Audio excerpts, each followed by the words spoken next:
Deathbringer here. Ready to toss your dice and your morals into the abyss? Then back the Roll for Combat Kickstarter, weaklings. It's packed with hundreds of savage, blood-soaked options to obliterate your enemy. And better yet, you'll get to use them in my game, the Deathbringer RPG. Coming next year, the Deathbringer RPG isn't some soft, cuddlecore fantasy nonsense. It's fast, mean, and completely unforgiving. In Deathbringer, you don't save the world. You stab it in the heart, loot the corpse, and set it on fire for good measure.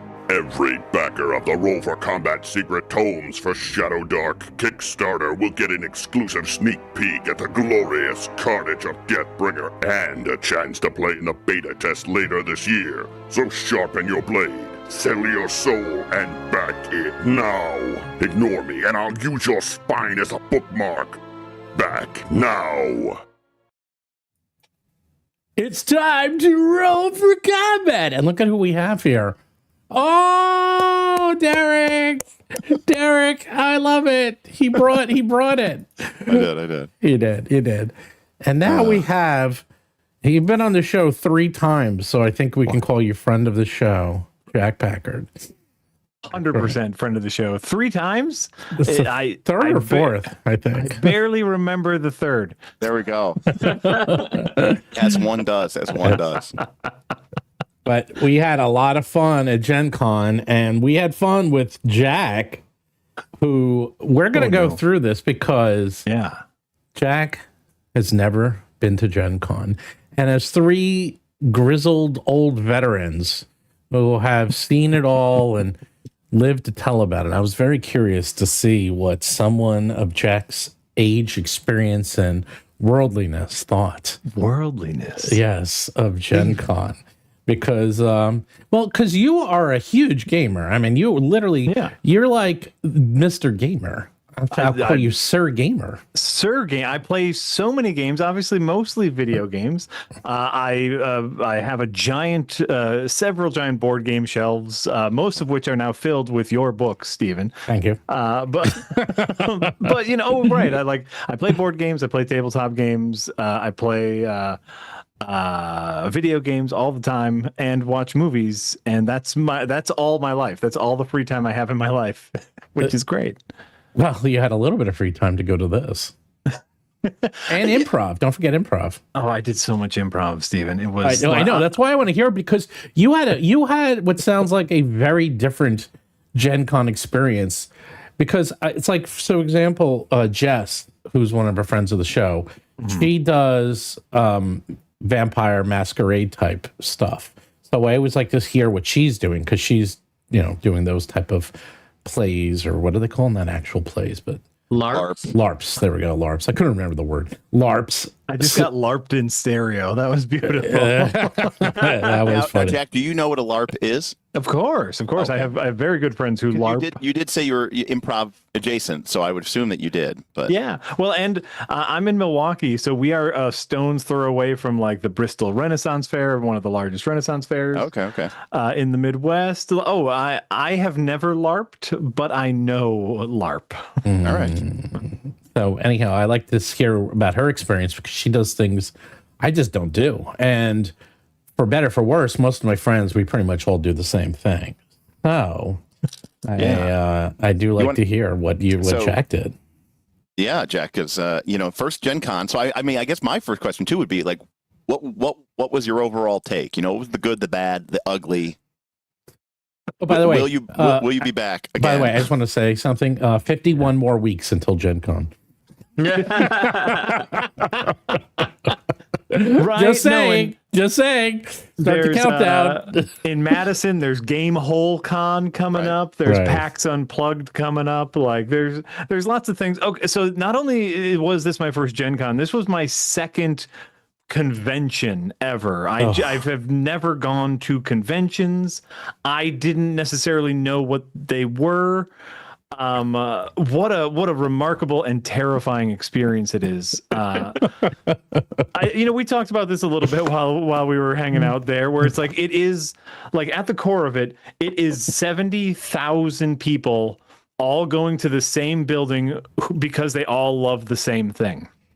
and there is an inherent joy and like palpable bonding, brotherhood, togetherness thing that permeates the entire convention. But there are also 70,000 people in one building, and that's stupid. And like there are just so many people everywhere, and it's a feast for the eyes and the ears. Like you would walk through and you would catch little fragments of people's conversation, and they were all very excitedly explaining rules to games that they were playing. And you would hear like half of a sentence as they walked by. Be like, no, that's when you trade the mana. What? Oh, what game was that? Oh, no, we need blue meeples. Wait, what? Pass go, collect 200. Like, it was so wonderful and terrifying. I loved and hated almost every moment of it while I was there. And it's funny that you say that, right? Because every week, every day, probably around the country and around the world, right? 70,000 people will get together in one place to watch, say, a sporting event. Sure. Right. Or go to go to some massive concert. And like, we just don't even bat an eye on it. But suddenly when it's at GenCon, it's like, what is this? What is this thing that is before me? Our brains break. Okay. Oh, but like we don't have organized seating. Like you go to a baseball game or a basketball game. Everyone has a place to go, and it's more organized. This was undulating masses of flesh who also wanted to play board games with like colors and lights everywhere to draw their attention, rather than just like all of the lights are on the field and you see these people running around down there or something. So yeah, like overall, I had a phenomenal time. I'm very lucky. Like, I knew you guys were going to be there, so I have some people I can hang out with. I got to hang out with a friend and oftentimes coworker Jenna Stieber, who like helped usher me around. Jeff from Slugfest Games, the people who do Red Dragon Inn and made our Adventurers Nigh version of Red Dragon Inn, was there, and of course meeting just running into people from the community or people who are fans. That's always nice because then I can focus down on one thing. It's like, I'm just going to talk to Steven for a little bit and not worry about the 70,000 people that are currently around me. And that was really, really nice. Yeah, I mean, you got the deluxe experience, I would say, because you showed up, and next thing you know, I'm bringing you out to dinner. We're going to parties at Darrington Press. You're like being wined and dined like no one's business. So I gotta say, I got fairly well wined and dined. That was nice.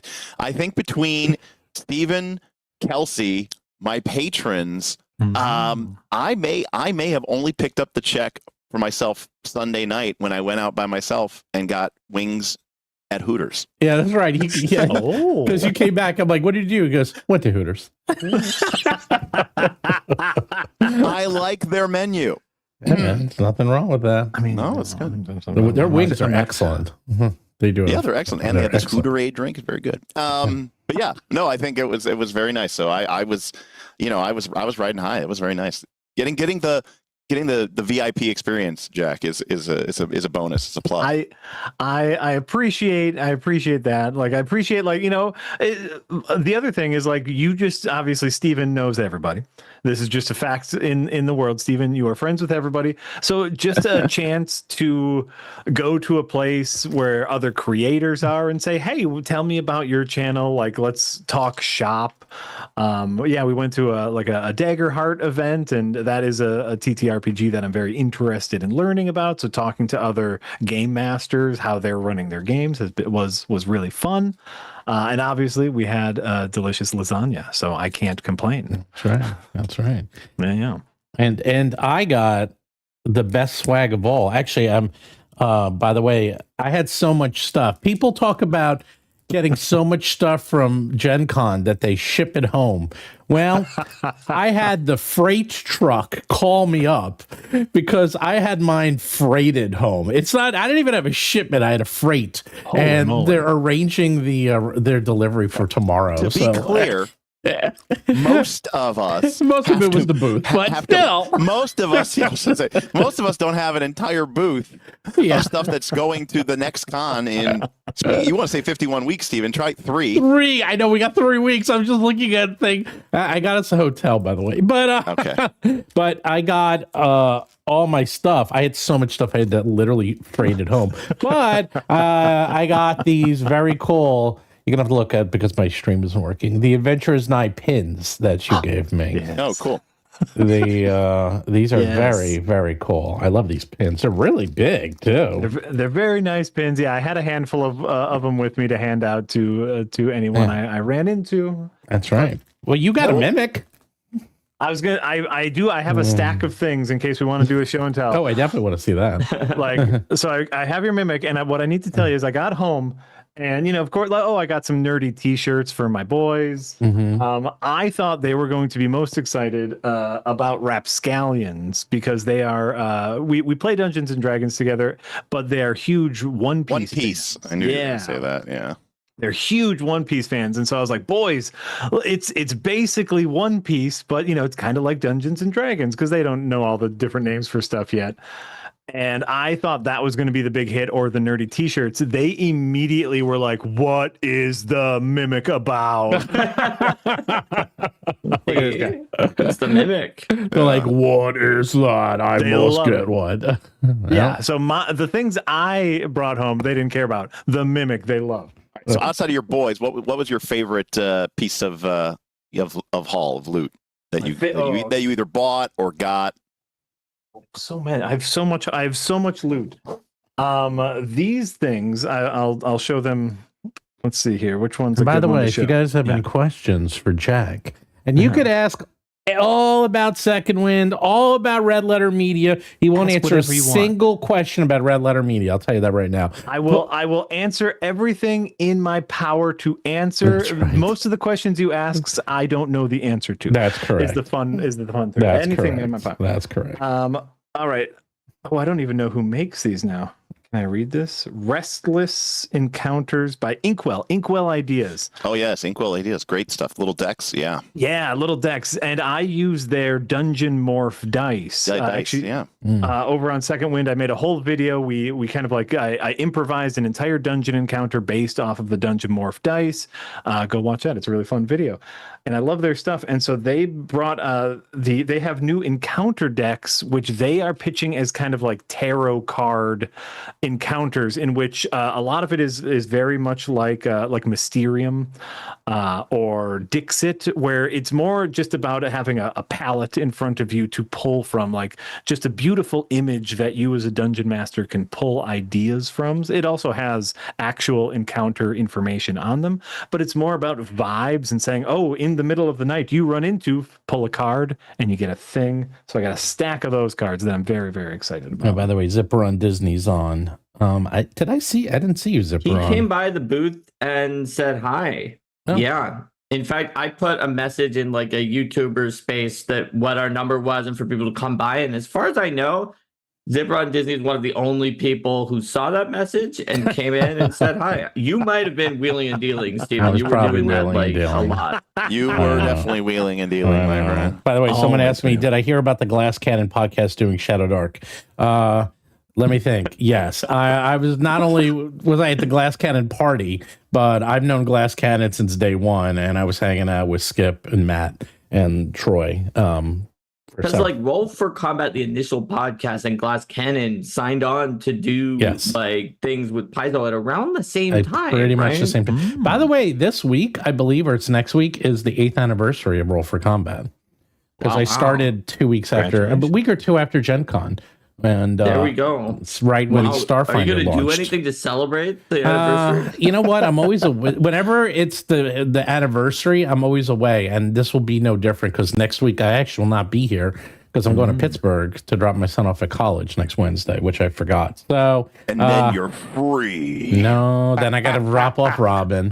Then I got to drop off my daughter. And then you're free. No, and then we got to go to PAX West. then you're free. And then I'm free until PAX Unplugged. And then I'm never free. There's always the next thing. And that's the holidays. Are you sure that we're gonna get something for PAX Unplugged? Well, we should go anyway. We're going anyhow. I mean, I go no matter what, even if I can't get a booth. I'm gonna.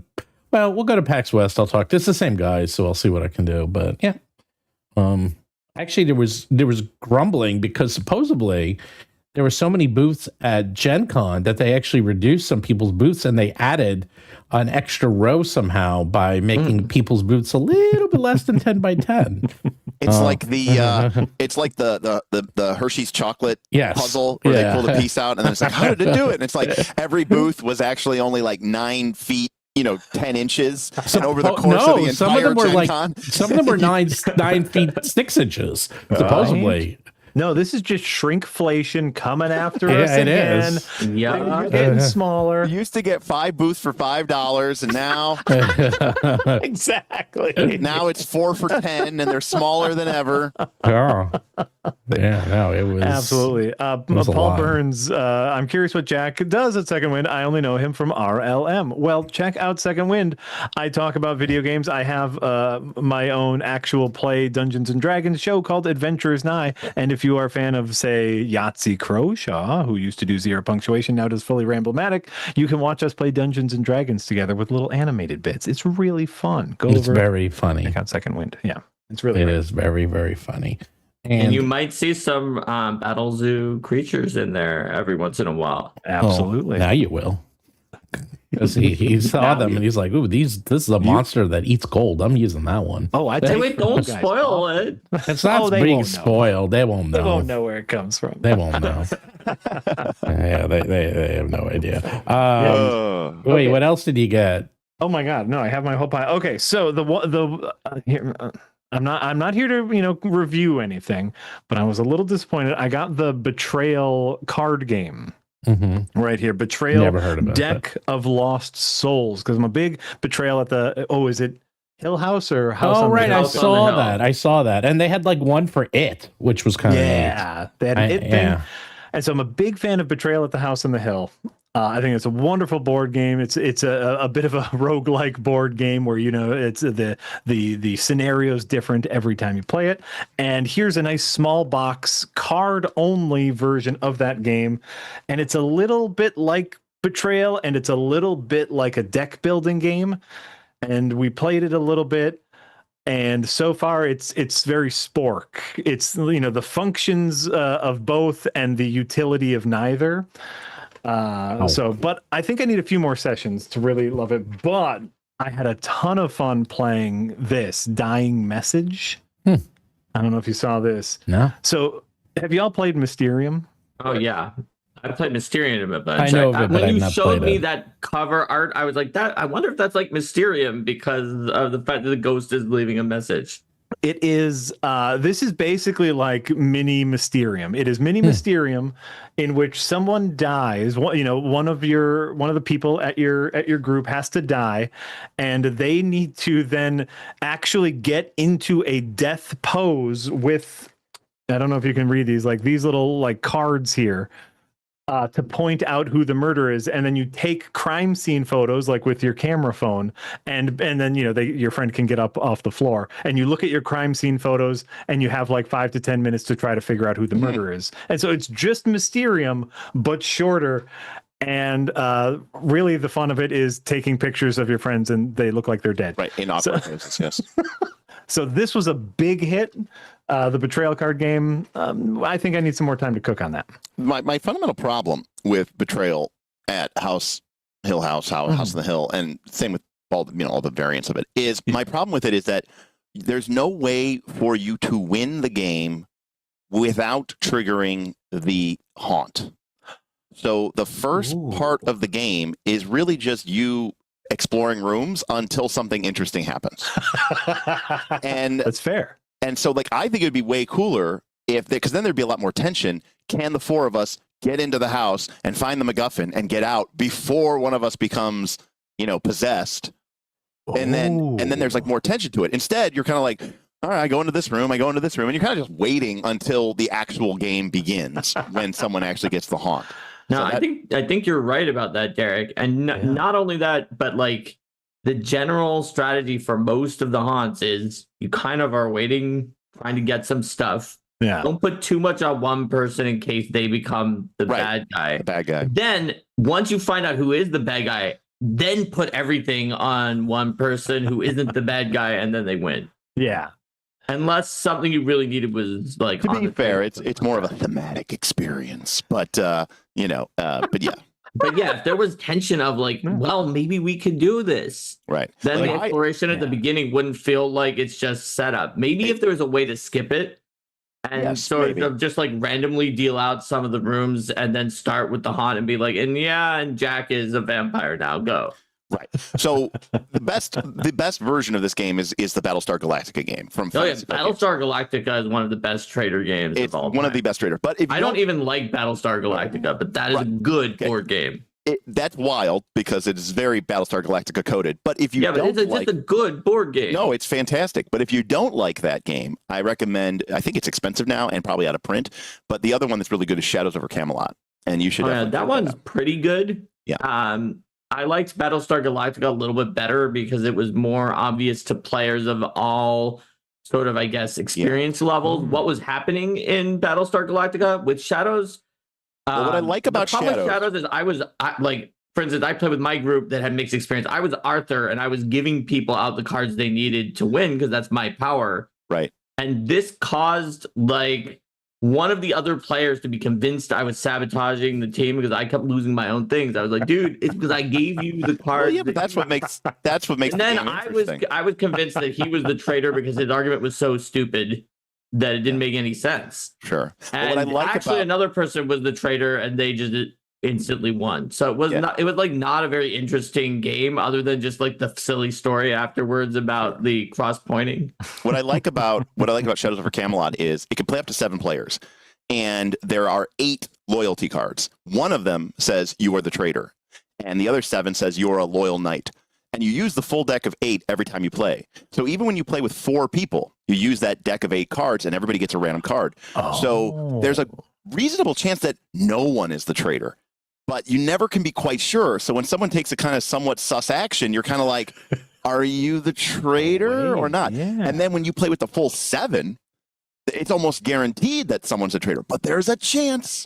There is a chance that someone isn't. And so you can never be quite sure. And that's what makes it, because Battlestar Galactica, someone at some point in the game, someone is definitely a Cylon and secretly a traitor. In fact, usually multiple for both. Multiple people, yes. Unless they get double dealt and then they turn someone else into the traitor. Yeah. But outside of that, it is a really good game. But anyways, those are good. I'd always, there are 99 times, no.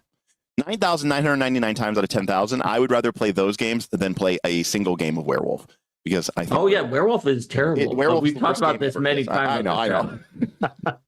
What else do you mean get, Werewolf Jack? Specifically, or any of those social deduction games like Secret Hitler? Some of them are better than others. Some of them are really good. Yeah, Werewolf and Mafia, the base ones, where it's just like you have no information other than just who was killed, and you're just going to randomly accuse someone. And then when you add in player elimination, out of the game. Yeah, and then when you add in player elimination, that's why like Coup is way better. Like you said, Jack's Secret Hitler is better. There's a lot more information. 2 Rooms and a Boom, like these are all much better. Yeah.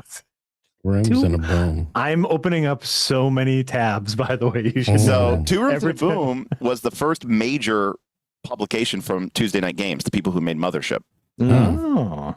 But I hadn't realized they were both from the same publishers. But yeah, 2 Rooms and a Boom is pretty interesting. You really want to have like a bigger group for that one. Yeah, you want to have. And also the fact that it scales to a very large group is very interesting about it. Correct. Whether you're playing with 30 people or 10 people, the playtime is like under 15 minutes.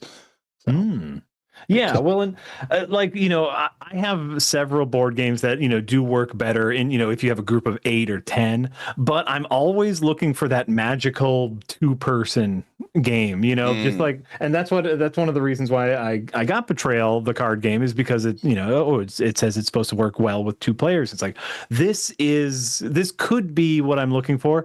It didn't quite work out, but that's not, I think I need a few more plays to really feel the vibe of it. That's just my initial reception. Did you pick up anything else? I picked up so many things. Oh my God, if he's still going. I'm still going. What? That's awesome. It's my first GenCon. I had to pick up so much. Let's see. Okay, so Rapscallion. I picked up the book. This is that the Powered by Apocalypse, very inspired by One Piece tabletop RPG that I was talking about. It's Powered by Apocalypse, so it's going to be similar to your Masks or your Monster of the Week. The world that this lays out in front of you is phenomenal. Just reading kind of the world section has been wonderful. It has given me so many ideas just for the other games that I game master. Expansive ocean, some beautiful, beautiful stuff in there. I'm like, the next time we're ready to start a new game, I'm going to be bullying my friends to play this. If you're interested in learning more about Rapscallion, check out our live stream First Look on Knights of the Last Call. I think we spent about you've done hours. If you want to watch 4 to 5 hours of rambling by Derek about any game you just mentioned on planet Earth. Some people do. Some people like to watch 2 I am hours one of of them. That's the rambling by problem. you on 80s movies. Speaking of 80s movies, he did it. He did the magic word. That was the magic word. So, do you know, Jack, today, 40 years ago today, okay, Weird Science, Real Genius, and My Science Project, starring Fisher Stevens, all came out. Wow! In 1985. Wait. That was the weekend. I was about to say 1980. So wait. 2 of those movies have Val Kilmer in them.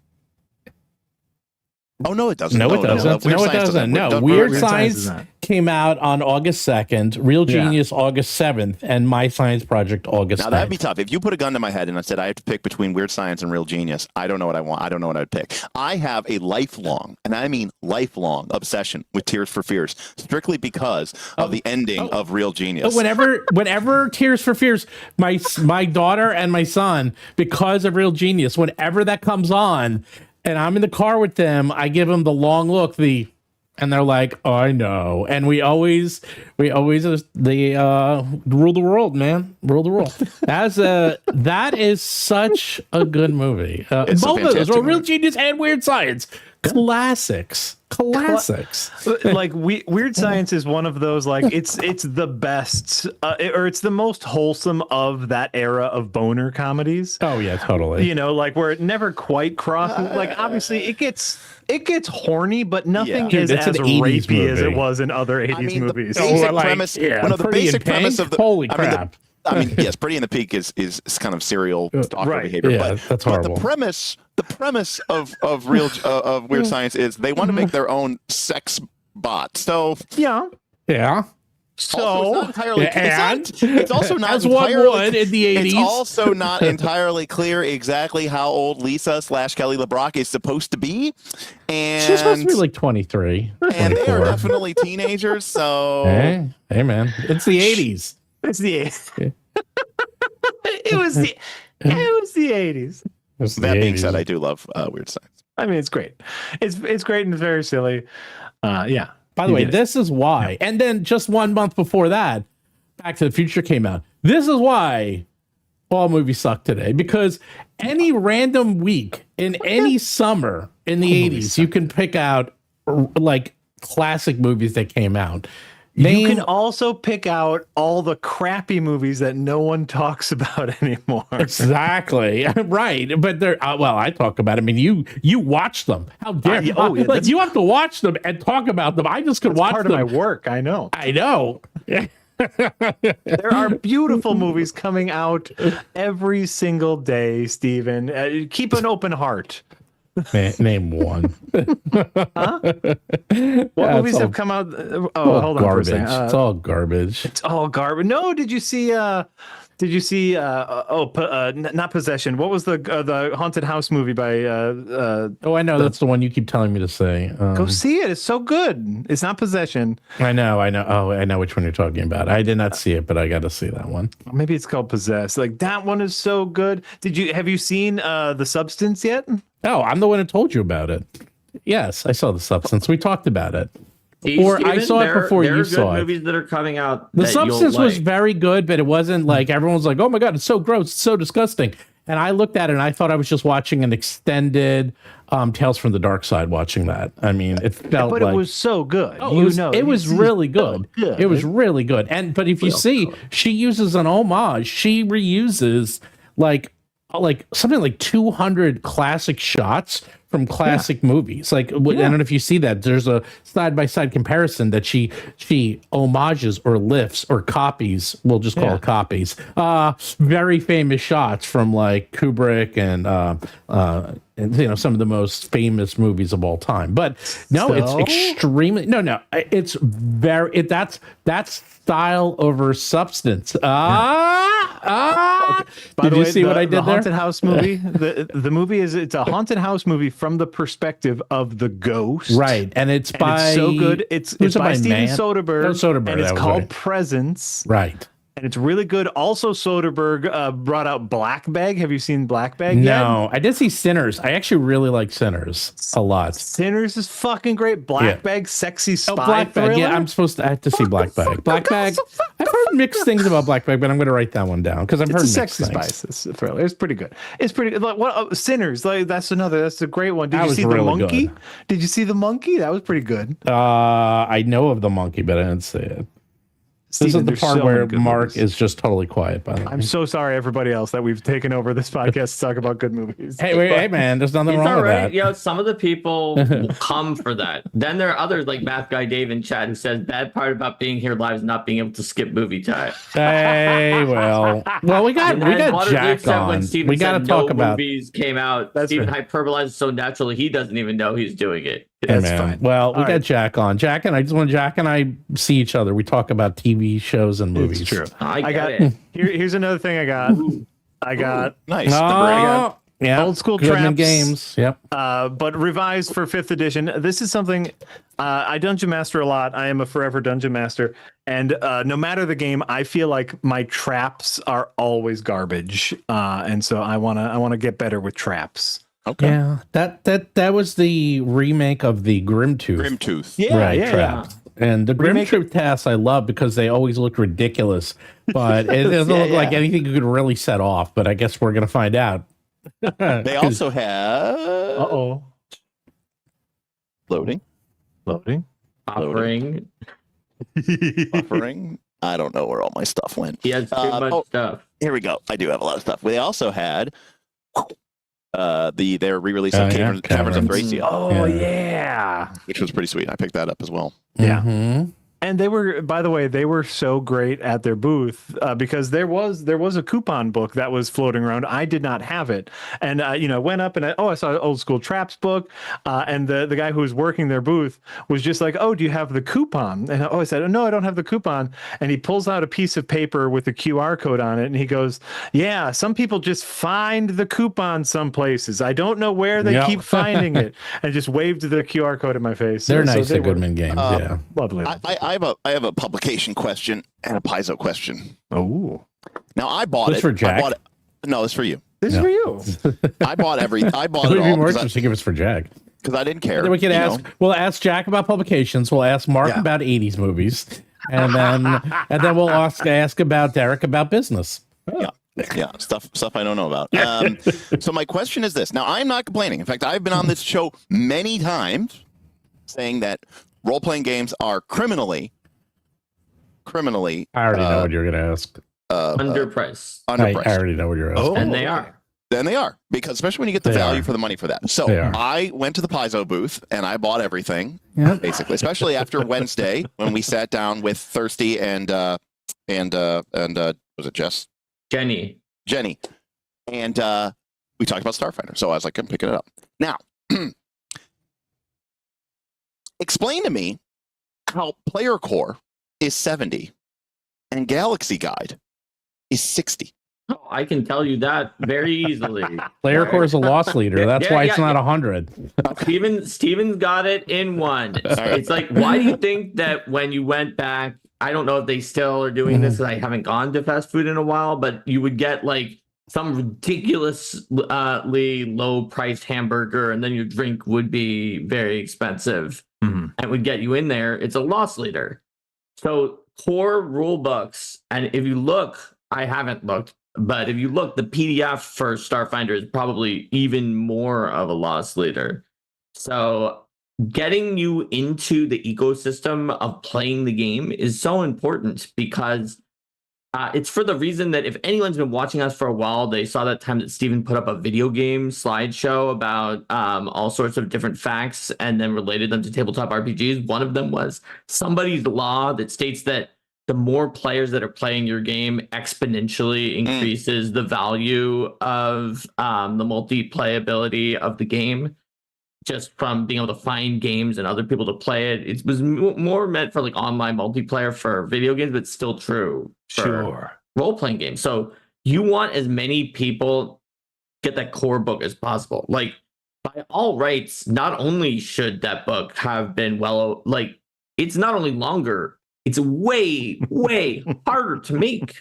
Right. Well, and to be clear, I wasn't really necessarily talking about the length. I know which one you're talking about. You're talking about the 128 page one that's $60. I'm talking about I'm not just talking about the length. I'm also talking about how much time. I'm not saying that writing lore is easy, and I'm not saying that all the. Wait, how many books have you completed, Derek? Exactly 0. And I'm not saying any of that is true. I would be willing to bet that writing Starfinder 2, the core book, is a lot harder. And much more meticulous and much more involved than just writing the the lore for it.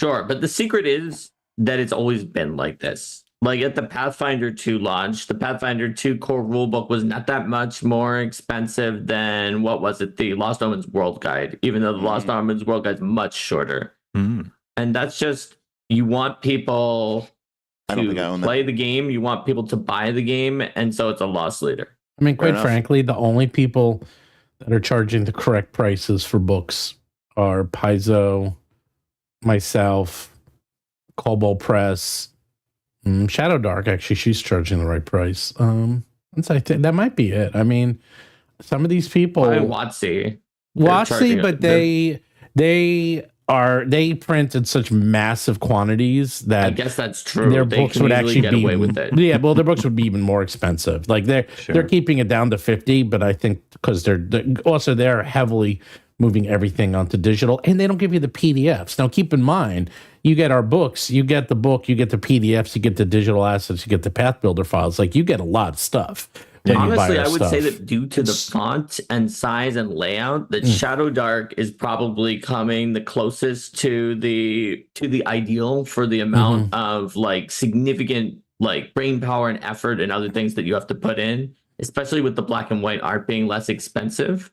Sure. That all of the other ones are still undervaluing certain components and are using workarounds to get around that. Yeah, I mean, I actually just think a lot of these books are I never thought you'd say, you were like, oh, they're too cheap. I'm like, they're actually too cheap. Well, I think the problem is they're both not too cheap in terms of who can buy them, but they are too cheap in how expensive and difficult they are to make. Well, the Fabula Ultima, and Derek and I were talking about this very thing. Those books are too cheap. Now, they are paperback, and they're, was it A5 or A5 size? So they are. Which definitely helps, but... It helps, but they have a lot of art. I mean, Paizo was able to do paperback versions Here, that were I'll much tell you the cheaper, difference. but that's partially because they used the same art that was already in the hardcover version, so it didn't require an additional art budget for it. Here's the difference. Paizo and Cobalt and myself are actually trying to do this to make a living and survive.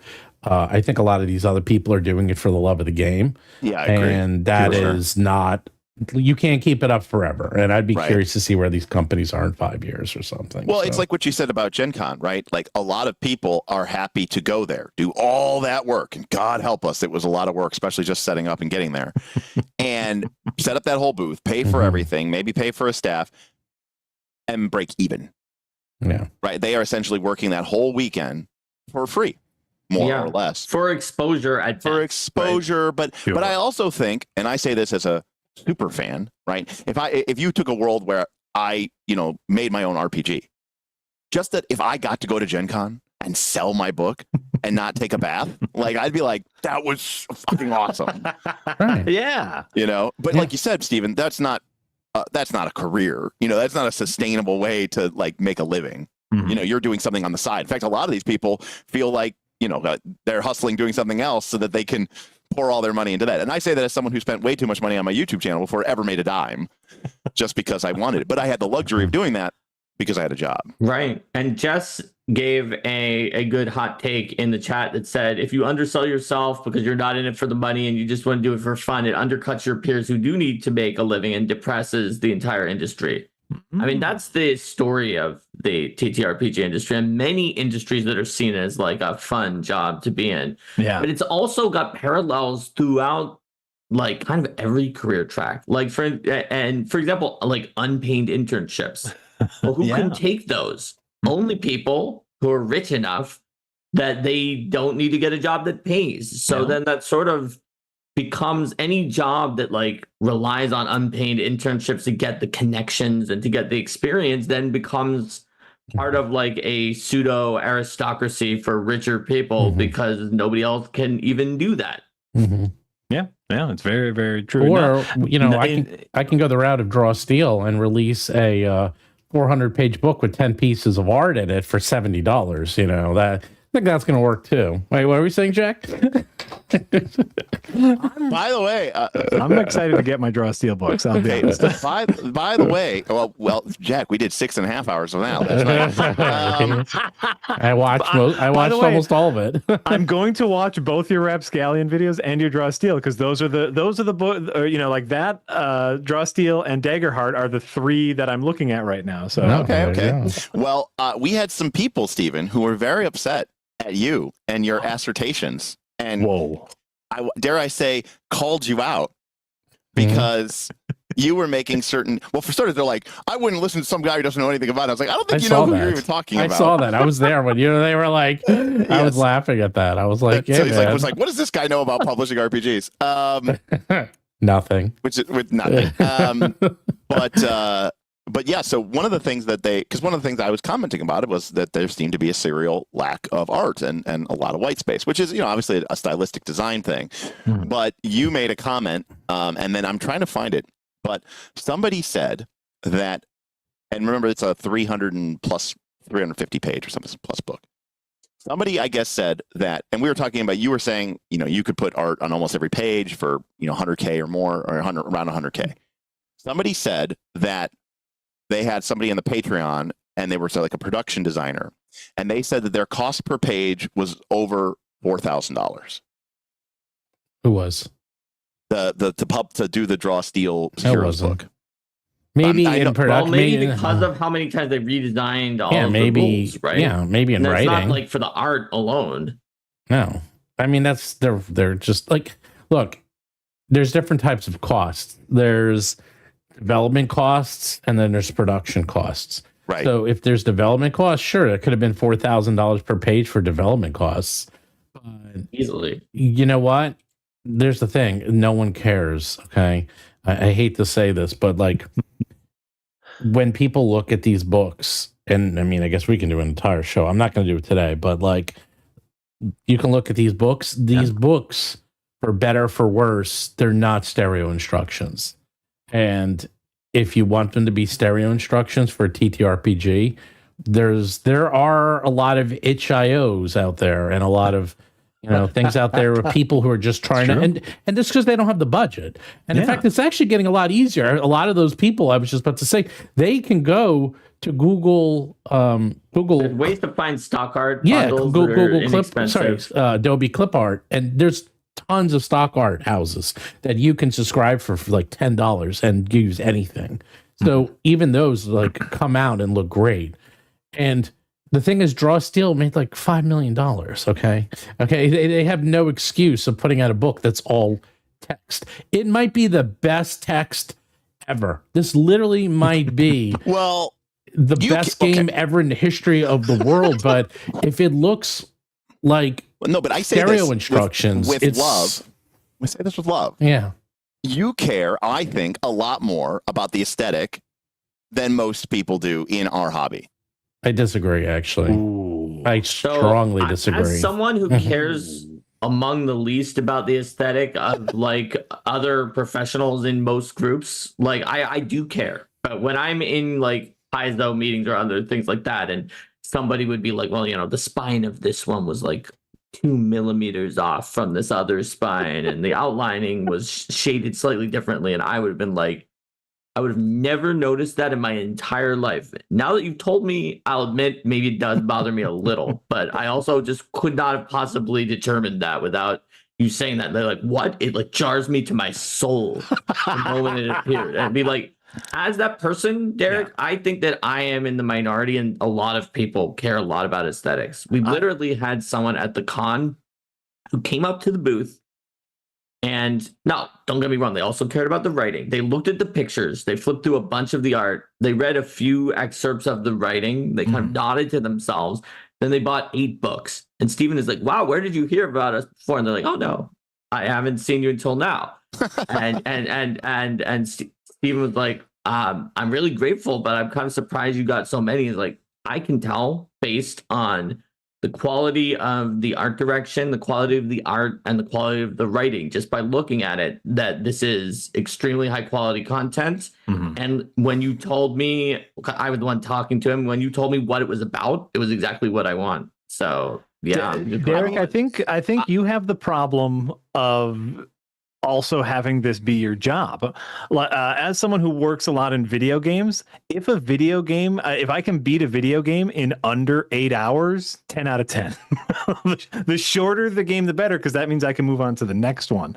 And so I think you, and this is pure speculation, but I think you are kind of maybe in too deep, where you're just reading so much and not necessarily into the vibes as much as someone who is only going to have maybe 1 or 2 tabletop role-playing games in their home at one point. No, but that's fair. But I speak as someone who, I routinely buy signed prints of my favorite artists, and frame them. And I love art, and I think it's important, and I think it's really cool. I think it's a huge part of why we enjoy it.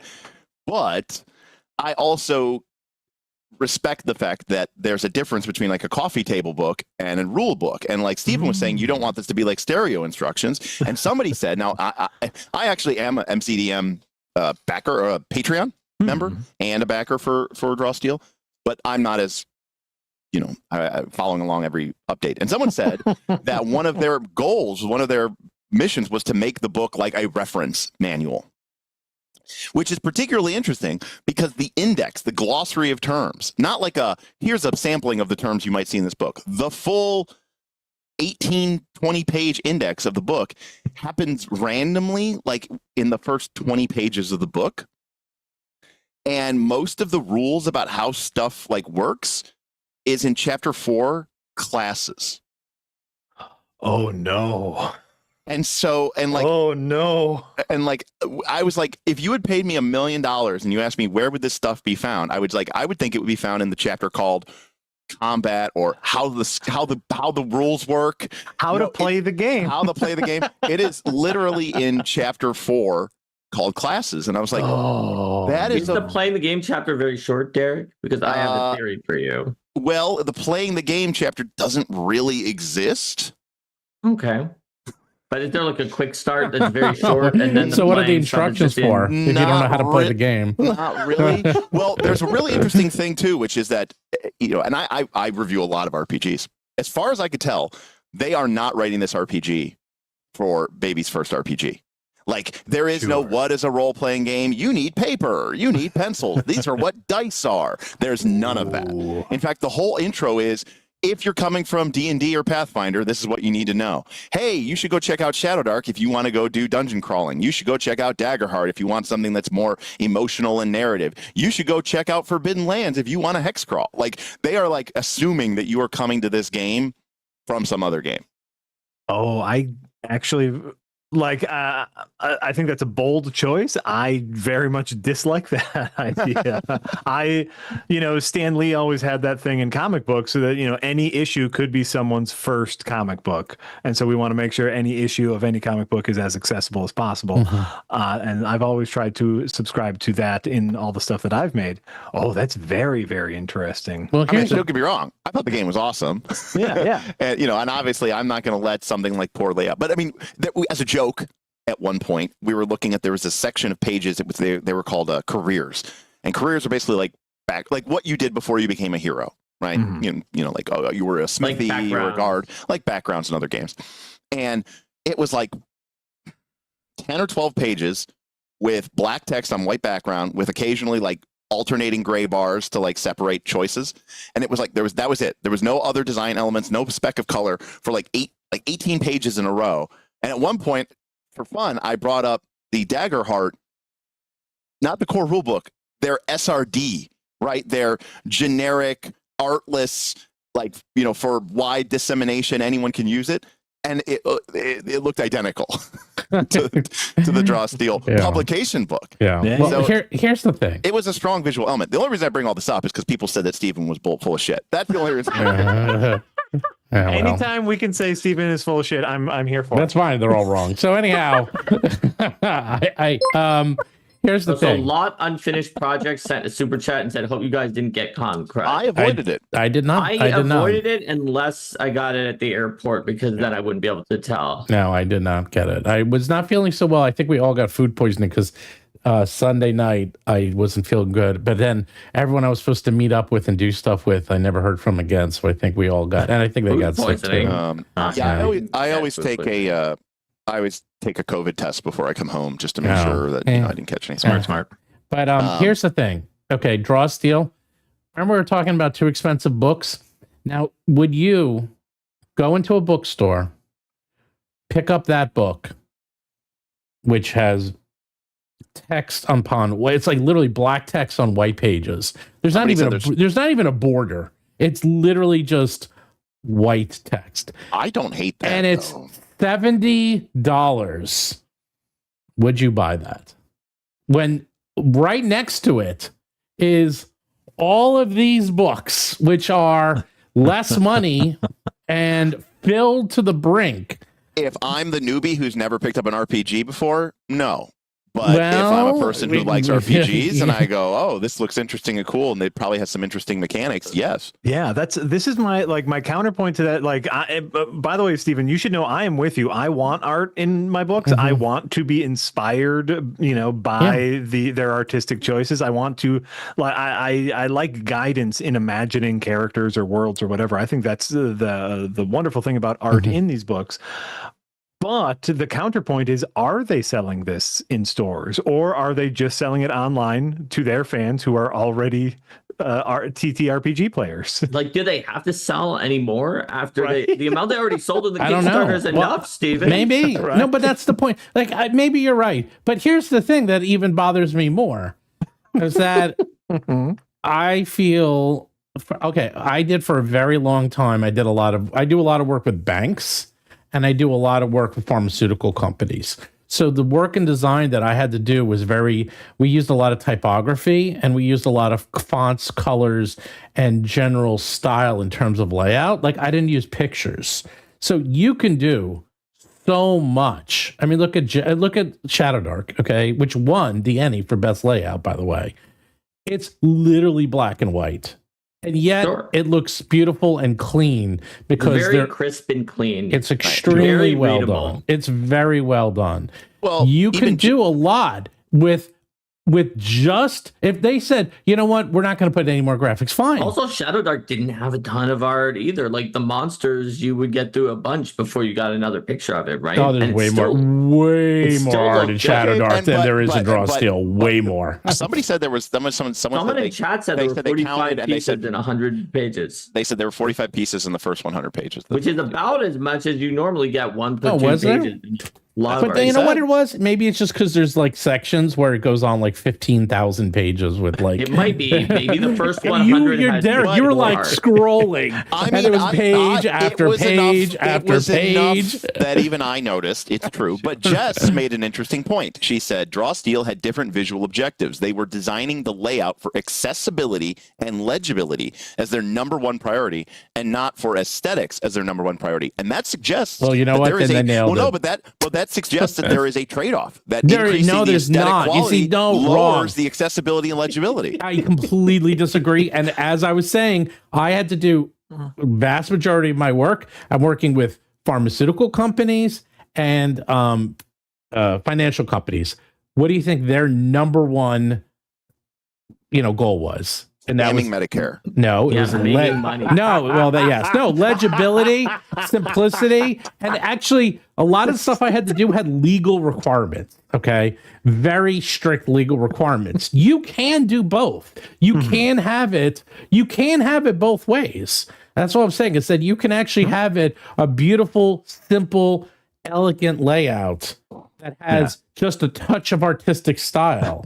You can have your cake and eat it too. You can. It's not even that hard. When you go to, I used to teach courses in this. Like you go to design school, it's called typography. I used to literally teach typography. It was like, this is what you teach in a typography class, is how to use type as a design element. I agree. I think all pharmaceutical labels should use Comic Sans.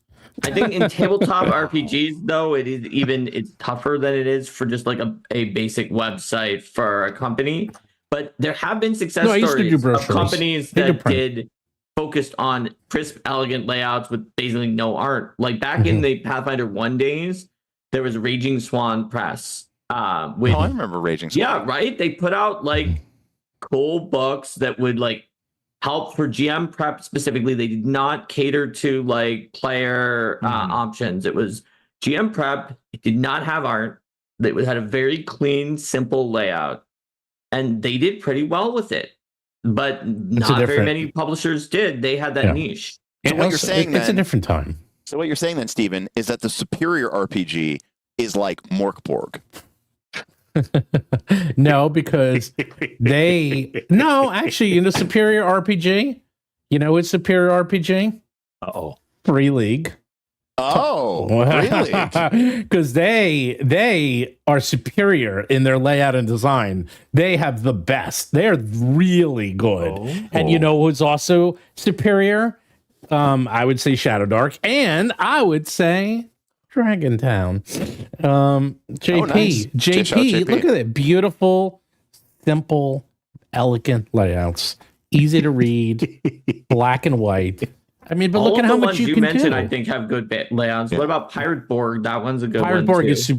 Pirate Borg, because holy crap, does Luke know what he's doing? Because like seriously, he's doing the layout. Luke is really good. I will say this: Luke might actually be secretly the GOAT because he is. Because he managed to turn a like.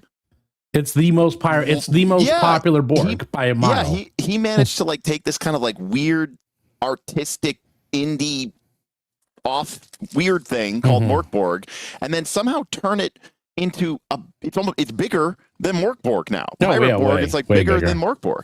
Yeah, no, Pirate Borg is the Borg. Yeah, it is the Borg, you know. Resistance is futile. Yeah. Yeah, no, but his is because he actually understood the assignment, which is it's vibes and information, while traditional Borgs are vibes, information secondary. And that's the problem. I would say that like Morkborg is a good example of the opposite on the spectrum that it's literally too much the other way. It's even somewhat harder to really get to anything, but it looks so cool. It's too much. No, it looks like you're reading nothing but heavy metal band logos. Yeah, no, seriously. It's all gas, no brakes. Someone said no. I don't know if they were being critical, but they were like, no, this is definitely what they did at GenCon. They just argued about stuff. And then I said, somebody came up to the booth and Steven, Mark, and I don't remember what we were debating or arguing about. I think it was something about Star Wars. And they were like a fan of the show. And they go, wow. It's like the show in real life. I'm watching the show in real life. It's not scripted. You guys really talk like that. You guys really just sit around and debate nerdy shit and like disagree with each other. I was that's... And probably a good way to wrap that up is like, Derek, you did mention that like Draw Steel is a fun game. I know like you talked to me about it when we were at Gen Con and it's like, this is a fun game. We are nitpicking little design choices. That's not a make or break thing of the game. At the end of the day, we just hope people have fun with their hobbies. Right. No, it actually looks like a fun game. You know what I think? I think I would really enjoy it. And I think honestly, I would too. I'm the kind of person who doesn't care about how much art there is, so I have no issues with any of the things Steven said. But I recognize from being a game designer and talking to tons of fans and other professionals that I'm in the minority. Derek, you may be in the minority with me. Well, I do not have your emotions, but I understand them. I get it. I don't know. It's just, it's true.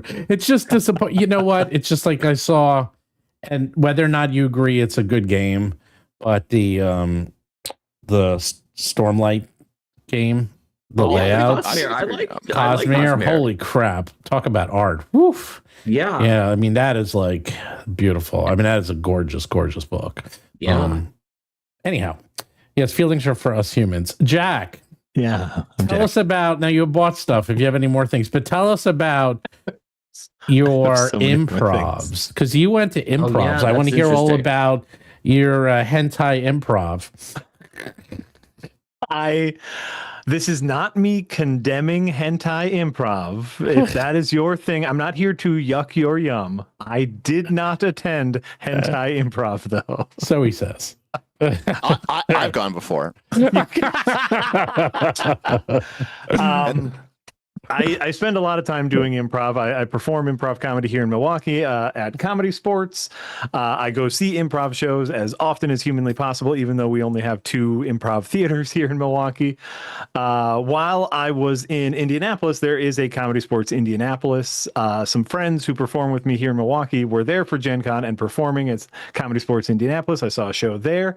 Then that night, some people who were performing at Comedy Sports Indianapolis were doing a show called Nerdprov. That I went back and watched a Nerdprov show, which is basically short form improv games, but all the suggestions were nerdy things. It was very, very funny. And then the next morning, I signed up for a improv and RPG workshop, which was really delightful.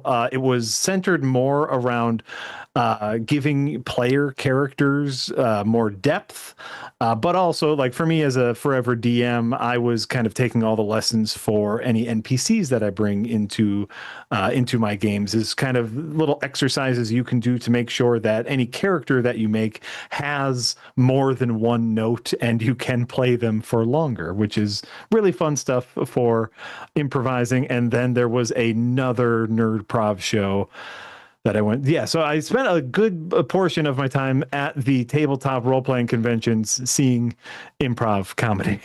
I mean, that's the Gen Con. There's so many events. There's something for everybody. I mean, again, it was a good con. I mean, it sold out all 4 days. Yeah.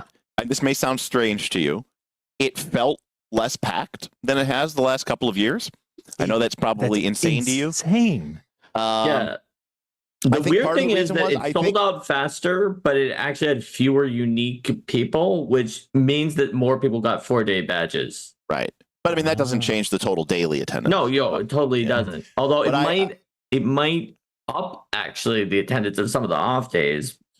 But I think a big part of it, I think it was as far as I could tell, it was an unmitigated success. I saw a very small handful of people skirting the rule, because I knew they weren't actually going to enforce it. Which rule? The sticker rule? No, that they banned wagons and dollies and carts and gigantic wagons and all that other stuff. And I think it made a huge difference at the con, like an absolutely huge difference. And again, I saw a few people who either weren't aware or flouting the rule. But for the most part, I thought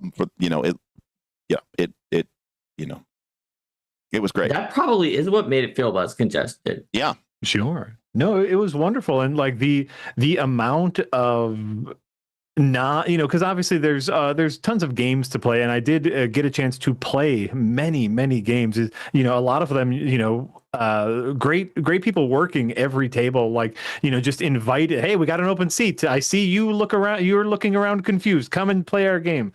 Got to play so many games, but then there's workshops, there's shows to see, there's panel discussions to go see. It was I understand now why people this is my vacation. I'm going to go here and just absorb all the goodness. Obviously, I'm very fortunate that I get to go as press. One, because I get the press room to where if I need to leave the crowded areas and just have a hot cup of coffee, I can do that, which was beautiful. But no, wonderful, phenomenal time all throughout all 4 days. So you're coming back? No, I'm coming back. I will be at Gamehole Con in Madison Mostly just because that is like 30 minutes away from where I live. So like it would be silly if I didn't go to that one. When is Game Hole hung out? October? Question mark. Hold on. Game Hole Con. Is Game Hole Con a big deal? Because I don't like the name Game Hole. Yeah, I think it has grown as sort of like the it's pretty hipster big. spot to be. Hell Yeah, yeah. it's about like 10% the size of GenCon, but it's known to be like a pretty cool con for, especially since it's heavily focused on tabletop, and whereas GenCon has like more different stuff. Oh, okay. Well, so it's October 16th through the 19th, and it's right down. It's just in Madison, Wisconsin, so it's right down the road for me. So I will be going there. It is shocking to me that it is called Game Hole. I think that's a bad name, but that's not my judgment call to make. Game Hole. Why? What's wrong with it?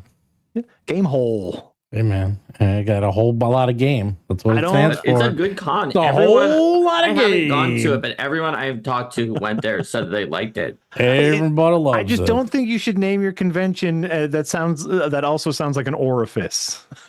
Hey man, it takes all types, man. That's a decent point. Shove it down your game hole. Shove it down that hole. Shove them games down that hole. Hey man. Yeah. And so, and hopefully, actually, I think I already got my press badges for PAX Unplugged. So I'm also planning on going to PAX Unplugged. So that'll be fun. Well, we will be there, so as usual, and then we can show you around. You're gonna get me into trouble. Philly is a dangerous place, I tell you. Philly is fun. Philly is fun. Yeah, mostly food. It was good. It was just like there were times, and I don't know, like when you guys go to cons and you're not working, how do you? For me, the hardest part was decision paralysis. Is like, okay, I have 2 hours free. My God. And there are 10,000 things to do right now. How do you decide on what to do? Well, that's what Derek and I were saying. I was like, after every day, and Derek and I would decompress because we were in the B&B together, and be like, another day of seeing 0.01% of GenCon. Yeah, I don't know how anybody does it, Jack. I'm with you. Like, I just cannot decide when there's so much stuff. I just get overwhelmed by the options. Well, I've been going for 20 plus years. I try to do something a little different each time. Sure. And so the least you get to try out new things. And that's actually fair. Yeah, I mean, that's kind of what I've done. And that's what Linda did this year. Yeah. Like, I didn't have any other events because I was just at the booth. I was going to these other dinners and things with Steven, but Linda signed up for some things she had never heard of, one of which turned out to be the reason that she had not been able to find anything about it was just like the people had they had it in a binder, right? Like they had just made it for GenCon, like the two people who were running it, created it all themselves. It was not published. Mm-hmm. And when she got there, they were like, oh my gosh, this is so intimidating. It's Linda Zias Palmer. She's like a famous person. I'd have to run for her. So it was an interesting experience, but she had fun with that and she was able to help them out. Yeah, I don't know. I mean, I definitely try things I either can't find here or okay. That's like I did I used to do the dungeon, the True Dungeon. Yeah, I used to do True Dungeon a lot. That one it could be fun if you have a group you need to the right go with, group. but if you go by yourself, I found it was very.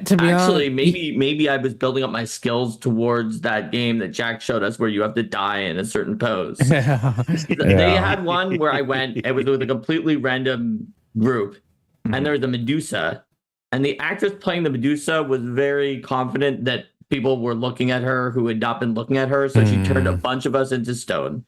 Yeah, and then we were like, what can we do after we're a statue? Can we help people at all? And they're like, you can just freeze yourself. You can look around the room just for fun, and you can freeze yourself in whatever pose you want.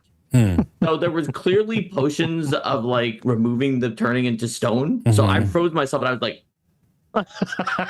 Yeah.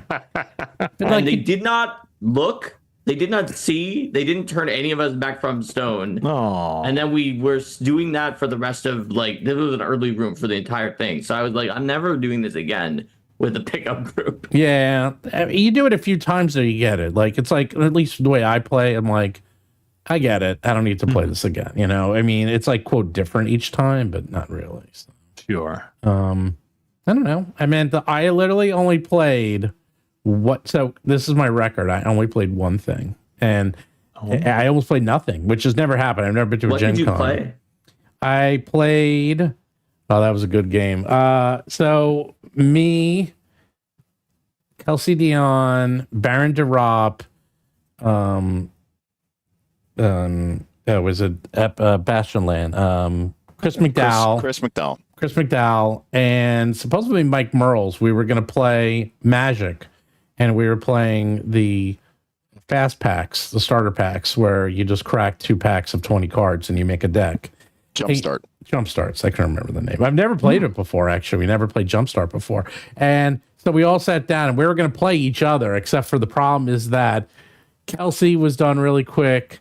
Baron was done really quick, but me and Chris played a game, and they're literally come over and they're like, "Are you guys going through your entire deck?" Like, it was the most epic, ridiculous game of Magic that we were going back and forth and back and forth. And he was a killer. I put down my character creatures. He'd kill mine. I'd kill his. I'd kill mine. It was going back and forth and back and forth. It was the longest game. It took forever. And then at the very end, I only had 5 health left, and he was going to kill me because he had a monster with like a 20/20 or something ridiculous. And I had, because he was pumping it with like treasure tokens. It was a flying creature that was going to kill me and kill everything past me. And he had 8 health left. I put down my cards. I attacked him. He had 10 health. He had 10 health left. He only blocked some things. He took 8 health, but he missed that I just summoned a creature that if I spent, it was a lot of mana. I think it was like 6 mana. I gave every creature a +1/+1. And that's dying to onboard tricks. That's right. Dying to onboard tricks is that he goes, okay, this I'm done. I take 8 damage. I go, no, you don't. You take 11 damage. And I tap everything. And he goes, no. That's like, I killed him. He's like, oh, how dare you? And this is how angry he was. Is that we were talking later about all the Ennies he won. And he's like, people talking about how I won those Ennies, but I lost the game of Magic. No, much worse. Actually, that's exactly right. He was saying what a big winner he is. I go, yeah, you're a big winner in some things. And he looks at me and says, you know what? I will give you one of those Ennies to take back and win that game of Magic. And I said, I'll tell you what, if you give me an Ennie, I'll tell everybody you beat me. It's too late now. Speaking of one of those Ennies, so that was the only thing I played, but it was quite a good game. Did you ever manage to get a copy? No, but you think he said and he looked and it wasn't there. It was he actually looked for me. He even went behind the scenes to see if they had one hiding, but Chris couldn't get me one. I know. I want to get it. Ooh, look at that art. Yeah, it won. It won. Bastion. Best game, best art, best slave, all that stuff. That doesn't matter. Just saying, Chris wrote a game called Into the Odd, but he also wrote a game called Electric Bastionland. But this is a set. Oh wait, didn't Triangle Agency win? He won silver. He won silver. He won silver. But this is sort of a quasi-Arthurian legend where you play as a mythical knight wandering a land, trying to you probably like this, Jack. Right as wrongs. But it's got a kind of a weird fantasy vibe to it. Okay. It's pretty cool. Yeah, it seems up my alley too. Yeah, it's very neat. You don't roll to attack, which is cool. You automatically hit. Which is like the new hotness. Draw Steel does the same thing. Yeah. So he's actually writing. Oh, maybe I shouldn't tell you what he's working on. It's probably a secret, Steven. So all right. He's working on something cool. Steven gets his hands in so many cookie jars. He forgets. He forgets what he's supposed to know. He forgets not to tell anybody He's what in kind of every cookies cookie he's pulling jar. out. But you know what? That's part of going to Gen Con with Steven. It was fun just seeing, like, Steven always talks about how he talks to all of these people, but when I went with him, he really did talk to them, and he really does know the people. He's not making that up. He exaggerates a lot of different kinds of things, but he doesn't exaggerate, like, who he's connected to and who he's meeting. It makes you feel better, Jack. You were part of that, because when I brought you to the party, who was that? I forgot who at Darrington Press said, "Oh wow, you really do know everyone, Steve," because of Jack. I was like, Jack? And Steven was like, "I brought him." Jack's not that impressive. I mean, I'm the if least I brought impressive. Yahtzee, well, there we go. Yahtzee's impressive. If you could get Yahtzee to leave his house, that would be that was the thing. I was just thinking, yeah. I'm like, that would be impressive because Yahtzee wouldn't go. Yeah, Right. it was so networking heavy that even I made Even you connections. networked. Even I Even Garrett networked, did it. and that is wild. That is unheard of. That is Yeah. craziness. I was able to network, and if anyone's been following my ongoing saga of whether or not that I will get a Daggerheart book, the answer is yes. It is on its way. Oh, Yes. Wow. Oh, I know. That's some serious networking. I'm networking like big deals, and Darren Mark's like, "Can I get a book, please?" There you go. one book, please. What book, please? Well, it's actually the hardest book to get. Oh, It is. They sold out. Actually, So It's sold it wasn't out. exactly- Sold out worldwide. They Sure. did. There is a limited number of editions available right now on the Critical Role website. If Where you're I interested couldn't in find it. picking Order up. me one. Send me the all link. right. Send me the link. All right. Send me the link. I saw that. I'm like trying to find it. Waters List says now it's going to get lost in the mail. No, Yeah, no. well- Send me in the Discord. Yeah. Send me in But now Discord. look, Steven, I was Um, part of some other big things too, but I can't exactly go spilling the beans. It does say. on- It does say. Yeah, I low know. We're stock. all. Secret stuff. But that's just this course set, though. in the middle of this video. Isn't that what you're talking about? Oh, I thought you said special edition. No, it says it's Yeah. No. They have that too. where? I only see course set. Where's special edition? Maybe it sold Is it at out the bottom? while we were doing this stream. Maybe. And I don't see it. Where is it? Shout out to. All I see is Daggerheart course set. I'm sending you the link, motherfucker. Here you go. It says it's still in stock. I'm gonna get the second. Add to cart. Buy it now. oh, it's out of stock. Too late. I already bought it. Even by the last one. I already bought it. Oh. That's the wrong credit It was card. also great seeing all of the fans of Roll for Combat at the booth. Like, there were a lot of you who came on Thursday and Friday especially, and I was very grateful. Like, honestly, getting to interact with people in person, hear about your games, hear about what you're doing. I got it. You got it, guys. Did you get Hearing it too? all about that just kind of is nice, because on the internet, most of the time, what you hear about is people who are having issues with something, or they need some help, or they like things to be adjusted or changed to meet their preferences better. And, you know, sometimes they are polite about it, even on the internet, but usually, and, you know, sometimes they're not, but usually it's someone who took the time and effort and motivated themselves to come talk to you because they wanted to change, not because if they were just happy doing their thing, they'd be out there doing their thing instead of coming to you. Whereas at a convention, you see all types of folks, which means you are much more likely to see people who are just super happy, super pumped. And that was just very satisfying. Especially, there was one person who came to the booth on one of the later days, and they were like, you know, yesterday you convinced me to get one of these books, and I took it back to the hotel and I started reading it, and man, this is so good. I'm coming back. I'm getting 3 more before I go. Hell yeah. But, so like, it's like, you know, it's not just I said it was good and convinced them, but they checked it and it really was as good as I said, enough that they wanted even more of them. No, that like there is a you know, I was about to say I hate to be schmaltzy, but I enjoy being schmaltzy. But like there is an absolute palpable aura of fun when you are there. Like it's just everybody going to one place for the same purpose, to celebrate and, you know, expand on a shared hobby. And I think that we can be really cynical sometimes about a lot of things. But here's a situation where it's like, oh, people are here. People paid money to just sit and stew in a hobby that they love. And I think that's beautiful. It's goddamn beautiful. Yeah. I mean, again, it was a really fun, time. I feel like, obviously I'm not like the hugest fan of their food trucks, but I will say that I think the food truck situation works really well because most people are confused enough to go to the food trucks, which means that they're not going to any of the nearby restaurants, which means that if you walk 1 block away from the convention center, you can kind of easily get food. Mm-hmm. I didn't really have a long wait at any situation at all. Now, some of that was because we went to some or pre-organized events. That's absolutely a thing. But for the most part, I know this is crazy, Jack, but it felt really lot less congested for me than it had in previous years. So crazy. Which was it was empty, great. Jack. You wouldn't believe it. I was walking around and screaming my arms sideways. It was terrible liars, and that's okay. Well, you think we're joking? We're not. We're totally not. I mean, I only was stopped in the aisles just a few times as opposed to every time.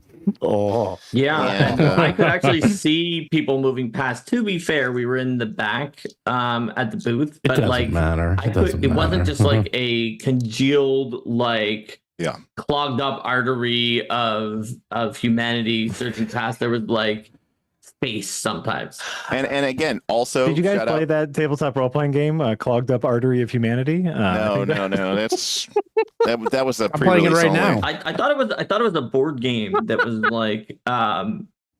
I thought it was an actual play that I'm playing right now in my life. Humanity completely. So this is a classic GenCon. I call this we talk about first world problems. This is like a GenCon problem. Okay. Mm-hmm. So there used to be this series of board games called the Command and Colors system. Oh, I know that. Oh, that's a great. Notably made by Days of Wonder, and they made isn't Borg the Memoir guy Borg? Richard Borg. Yeah, it's like a card-based strategy game, so it's uses minis and cards. And this got adapted into a game called Memoir 44, or some people know it as the fantasy equivalent, which is called Battle Lore. Anyways, it's a hex game where you have units, but instead of moving whichever units you want, you have a hand of cards, and it basically says and the battlefield is divided into the left, the right, and the center. And so a card might say activate 1 unit in the left side. So you don't just get to activate whatever unit you want. It's you kind of have to have drawn the right card. So it's a combination of Magic and Warhammer. Anyways, it's an old game, but they had a new version of it, which was Battle for Hoth, right? So it was Star Wars. It was Imperial, snowtroopers and AT-ATs versus rebels and, the little laser towers, and the Empire's trying to blow up the shield generators, and it was really cool. But because of GenCon, they had a demo, and I played it.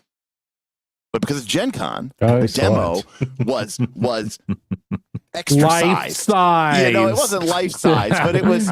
We had to go outside and go inside the AT-AT. It was big. The real, the actual mini for the AT-AT, right, is the size of a couple quarters in the real game. Mm-hmm. But at the GenCon, they had thing that was the size of a 20-ounce soda. It was it was big and cool. It'd be better if it was a real size, and then you had to put rope around it and then trip it down. Right. So I was having fun, but I'm I want to buy this game. I want to buy the big version.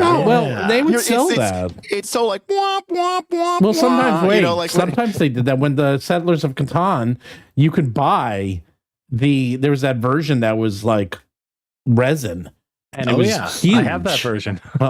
You see, Jack is proving my point. There are losers out there who will buy a $500 game of Catan because I play a lot of Catan. I guess so. I guess to him, he's like, "Wow, a $500 version of Catan." Sign me up.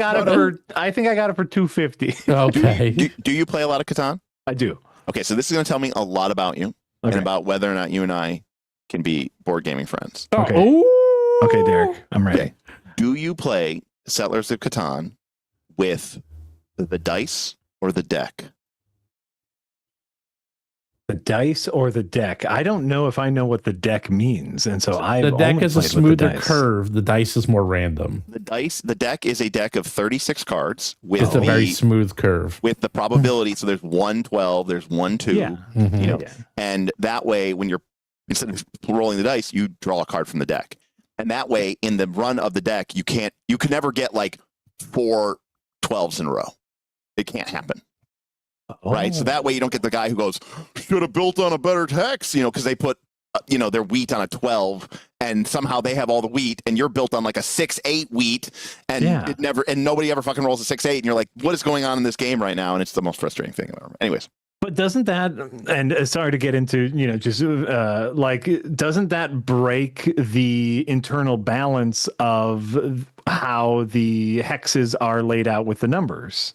No, because they still have an equal chance. You just won't have feast or famine if you use these cards. I didn't know about, I haven't played Settlers. Like, for example, you could build on a 12, and it could literally never come up in the game. When in fact, it should, on average, come up 1 in 36. And it will over thousands of games, right? But in the span of a single game, it is conceivable that it will never come up. With the deck, it guarantees it will come up 1 in 36. At least one. Which also means that if it's never come up yet, you know that it get higher and higher until it does. Well, which do you play with, Derek? You never told us. I play with the deck of cards, obviously. Obviously not. I only play with the dice because the deck of cards was not available at the time. Fair enough. And I've never heard of the deck. I like the idea of the deck. To me, like the other option.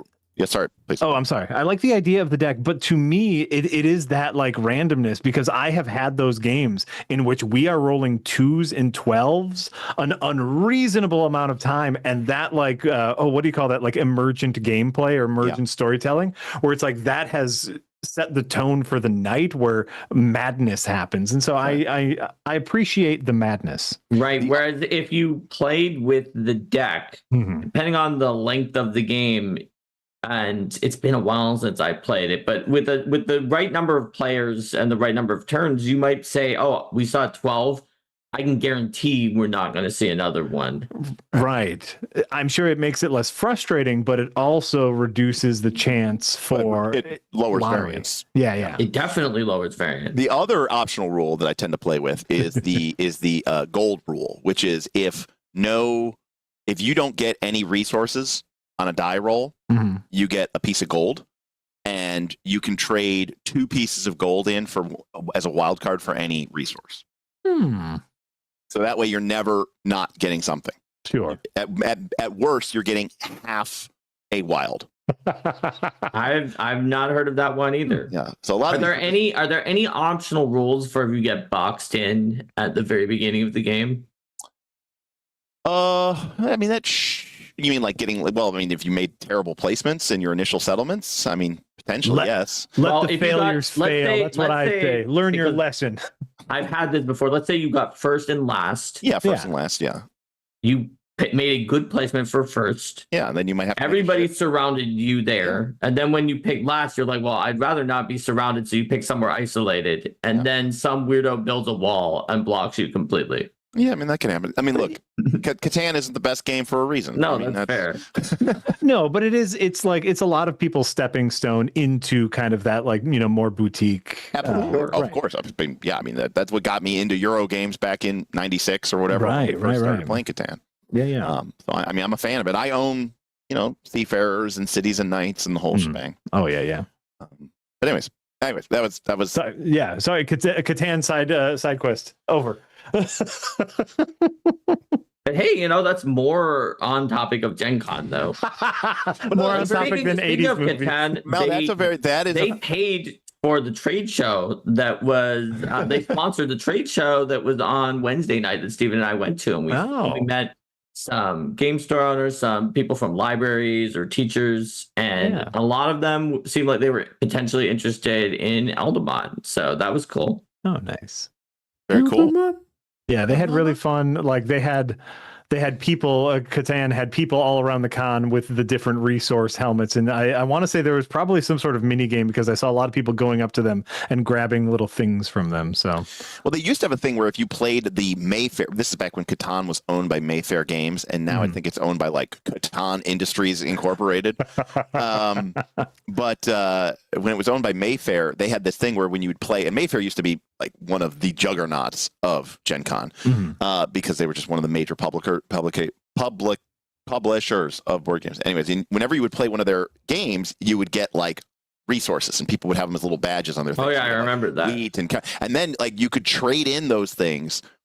And you would, and the idea was you would trade with other people because you'd be like, I played a bunch, like for example, if you played train games, because Mayfair used to make a bunch of different train games, board games, you would get ore. Like the only way you could get ore was by playing train games. And some people don't fucking like train games. So they'd be like, hey, I've got a bunch of wheat. You want to trade wheat for ore? And then you would trade that in because if you could like buy a city, you could like go to the Mayfair booth and say, you know, here's 3 wheat and 2 ore. And they would give you board games. Like it was like you could win not like a prize, like a lotto. It was like they would just be like, yeah, instead of paying for this, you're paying for it with wheat and ore. That's hilarious. I love that. And it was awesome. I don't know if they still do that. I'm going to guess no, but it might have just been like a collectible pin thing or whatnot. But I did see like the people in the resource, like they had like resources glued to hard hats. They were like giving out things to people who went up to them, and I thought that was neat.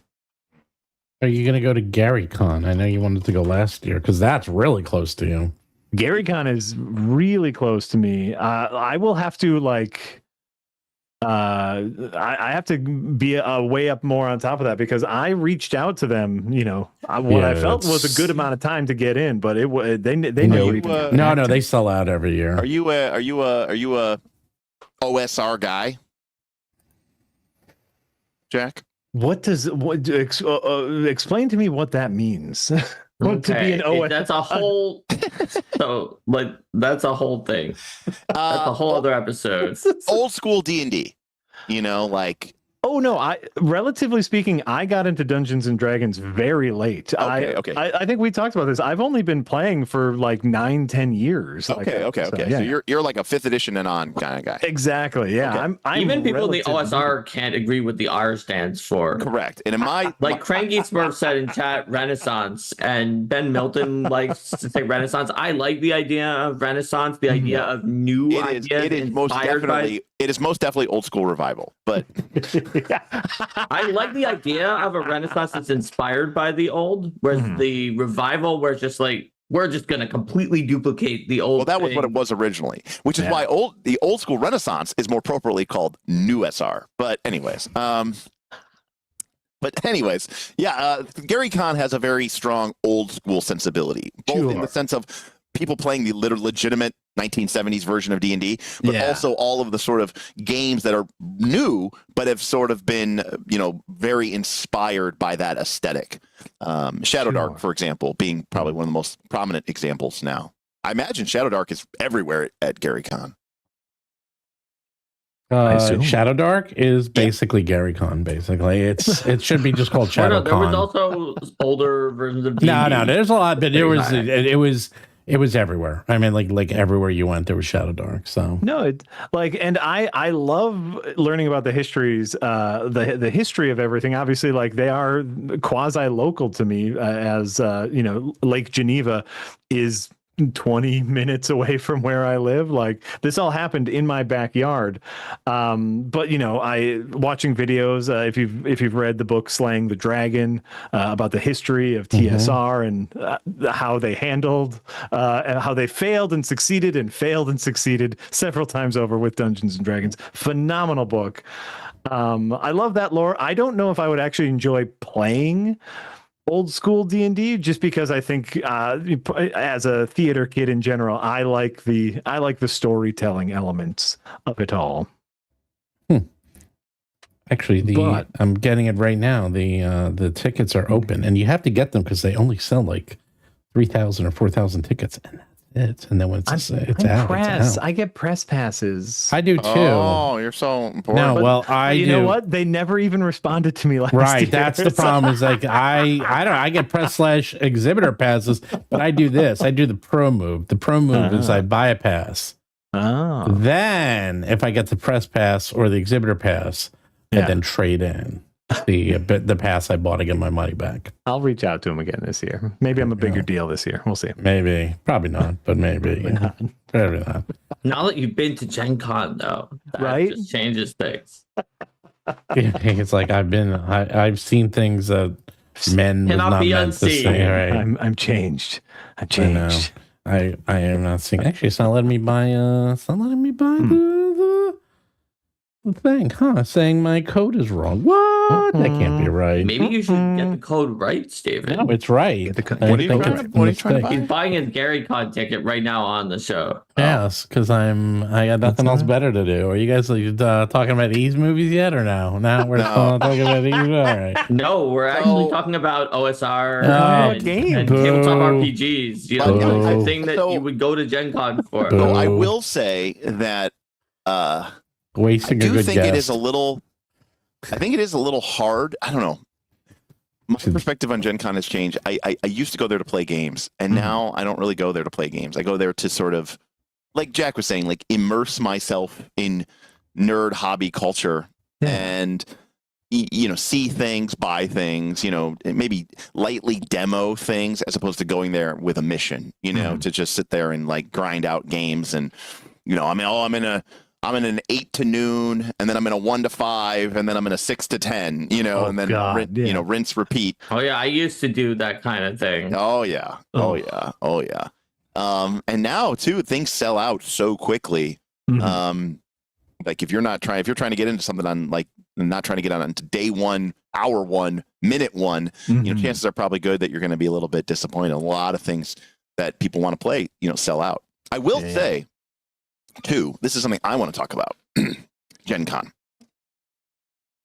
I heard r/Gen Con, but also anecdotally through my patrons that, and I'm not going to name names, but there's one specific company that I'm thinking of. But that they were mentioned. Tweeting.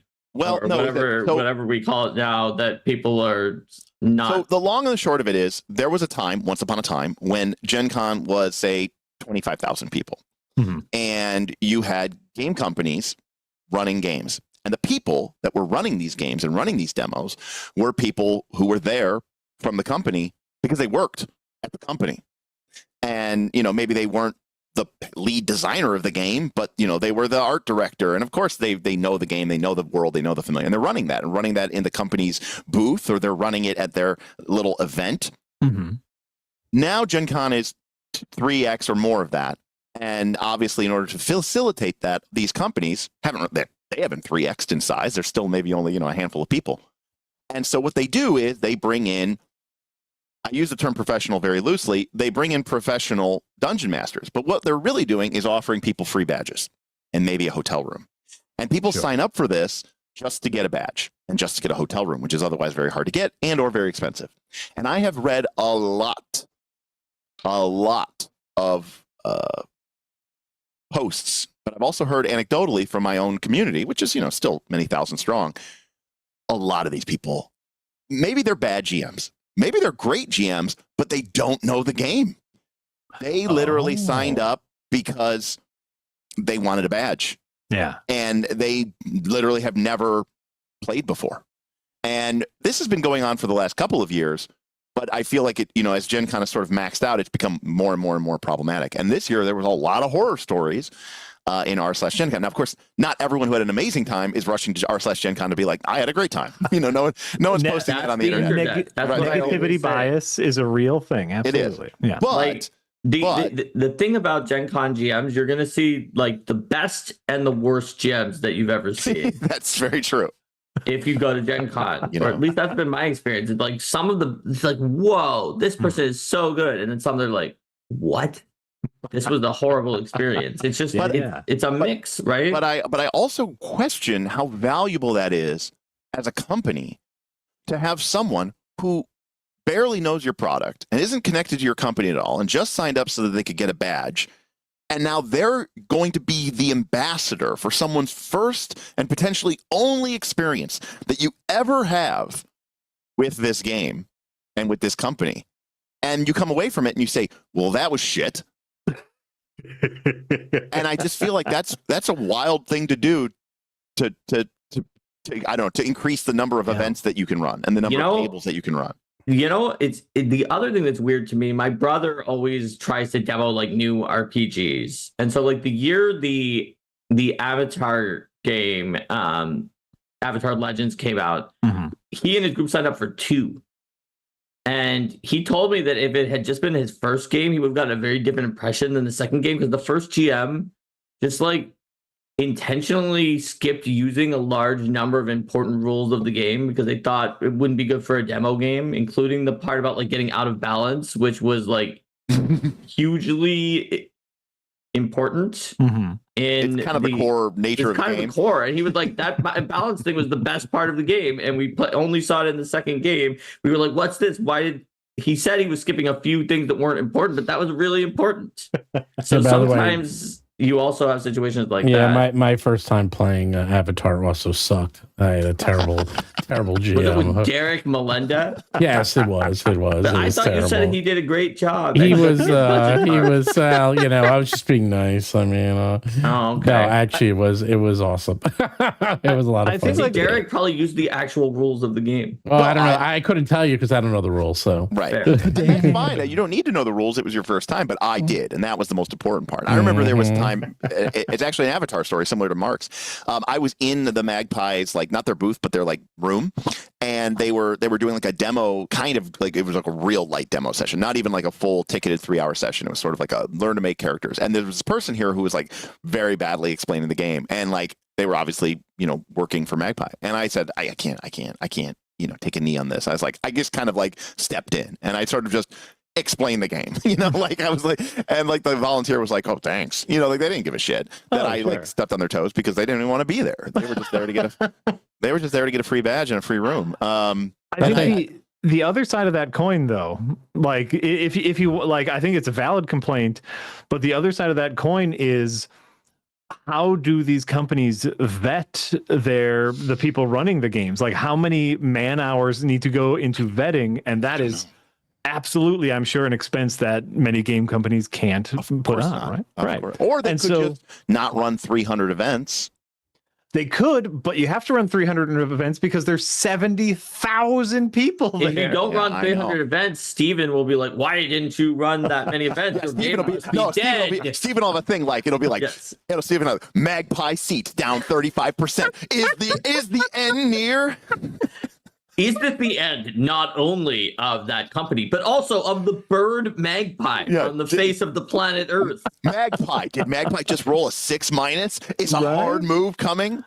Like, and so it's like I think like the gamble of like, oh yeah, we'll have a game master run these games. They might know it, they might not. Theoretically, if we Magpie are reaching out to game masters, theoretically they know about our games. And the amount of people who will have terrible experiences theoretically will be lower. The money we will lose will be lower than the money we spend to vet them. Is the stupid answer, right? Yeah, I don't know. People are talking also about no shows at Gen Con. Sure. I have rarely had situations with this, but my little brother's group from like the same, I don't remember what it was, and I probably wouldn't say it anyway to pick on a company, but like the same companies organized, it wasn't an organized play, but they're like convention volunteers, like you're talking about, Derek, just had the GM be a no-show like twice. Oh yeah. No. Twice. And they were like, this never happens. And the second time they're like, this never happens. It was like hard to go up to them. And then eventually they started just apologizing for a really long time. And my brother's group was like, we just like stopped apologizing so we can leave and maybe do something else. Because the thing, obviously the money is not great because those tickets can't be used for something else, but the time is the real thing that they lost. Because like you said, or you can't just go, oh, we'll just run into another game. Like Gen Con is so big that even by the time you could find something else, the game will probably be well started. So it is it's it's one of those growing pains thing that just happens. And an example, shout out to Roll for Combat. Like obviously, I would say Steven was at the booth 80% of the time, and Mark was there 100% of the time. And I would say Steven was at the booth 40% of the time. Wrong. But he was at the booth. He was at the booth a higher percentage on certain days than others. No, I was there. Derek, you were at the booth 100% on Thursday. I was there, yeah, he was there. Like Derek, you were at the booth like 10 to 20% of the time, so therefore it was hard for you to say. Bullshit. I was there 100% on Thursday, almost all of Friday.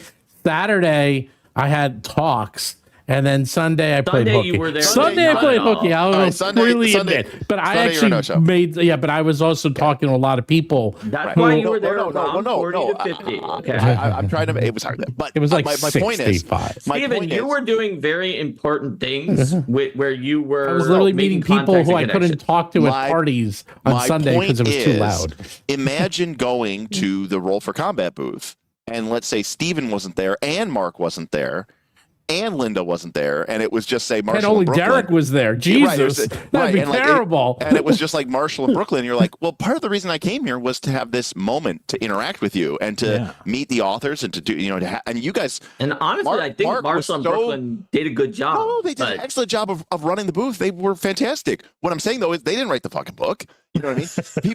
People are there to get their book signed. People are there to talk to Mark and talk to Steven and, say, oh man, that's cool what you're doing with, with the diamond thing, or be like, Mark, I absolutely love this book. And Mark's like, oh, cool. Let me tell you a cool anecdote about divining it. And those are the moments that that's why people go, yes, here's my money. I want your book because I could buy the book anywhere. I buy it at GenCon because I want to have that personalized moment.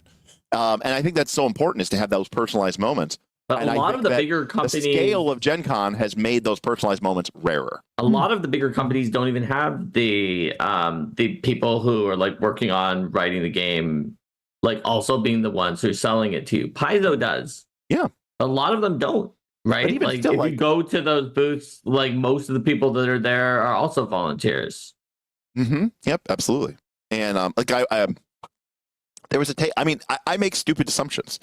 There was a company, I don't remember what company it was. It was not Wormwood. I know that. And there was a company selling tables, game tables. And I went over to them and I said, I was like, oh, these look really nice and stuff like that. And I go, what kind of joinery does it use? And the guy went, I don't even know what that means. And I'm like, you're selling tables, man. Like, oh, you mean like and you're talking about the thousands of dollar gamer tables that they were showcasing out there. Correct. I'm like, you don't know how this thing connects. Like, you don't know how it joins together. It's like Lego. Is it bolts or whatever? Tell me, is it? I doubt it's something that I would consider good, but it still is like, that's a problem. Yeah, if you're selling a high-end product like that, the fact that I can't talk to someone who knows enough about this high-end product to help the sale along, that's a big problem. For a major luxury purchase, you need an expert. Yeah. I like Mortis and Tenon, obviously. But First, obviously. But obviously. Just like obviously. Who wouldn't? Please. You have to be crazy. Here's a little gripe I had about GenCon. Just a little one. All right. Let's hear the gripe. Overall, like I said, full of joy, full of for me, it was full of childlike wonder because it was my first one. I just got to go ooh for most of my time there. It was a lovely experience. Ticketed events needing paper tickets. It was a huge problem because there were some events that I, especially like after GenCon closed, that I was like, oh, I would love to go to that. Can I go online and buy a ticket? No, or you can give us money online, but you can't now pick up your ticket and go to this event because you need a paper ticket to get into this event. The fact that this group of nerds has not figured out online ticketing is criminal. They had both. They've had both. Yeah. Now they used to have digital. They were moving toward digital. There must have been something that I don't know. I don't know why, but they were there was it has changed back to physical ticketing. I guess there was something wrong with the digital system or something. I'm not exactly sure. We'll fix it because that's ridiculous. Jess says the LARP uses digital tickets. Yeah. A lot of things were using digital. One of Linda's tickets was physical, and the rest were all digital. I think all the talks are physical, and I think some of the games are digital. Actually, I think that's how it works. Like, just make like a like a comprehensive GenCon app. They have one. Yeah, but it sucks. Oh yeah, well. But I think that the digital tickets would be That's why I said big comprehensive. win. No, they all suck. All the worst experiences I've had with Gen Con have been over those physical tickets because they've messed up, and then they won't. They basically won't help you when they messed up. So we had a super chat who said he will only like the video if we get some promise of hijinks from Derek.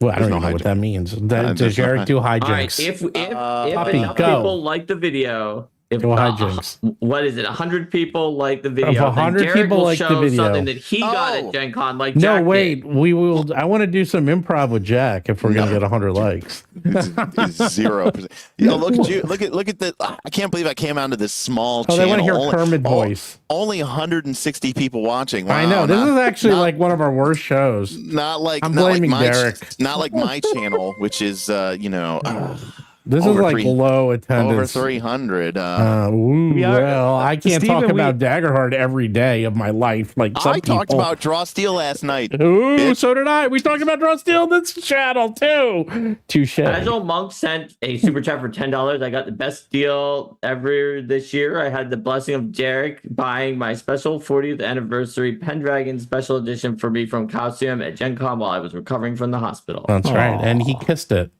I'm shipping it out. I was going to ship it out today, but I forgot I had to be on the show, Agile Monk. So I'm shipping it out tomorrow instead. Likely story. A shenanigan right there. Shenanigans. I call shenanigans. Actually, I told him I bought it on Thursday before the hall opened. I think I was Chaosium's first sale of Gen Con. So.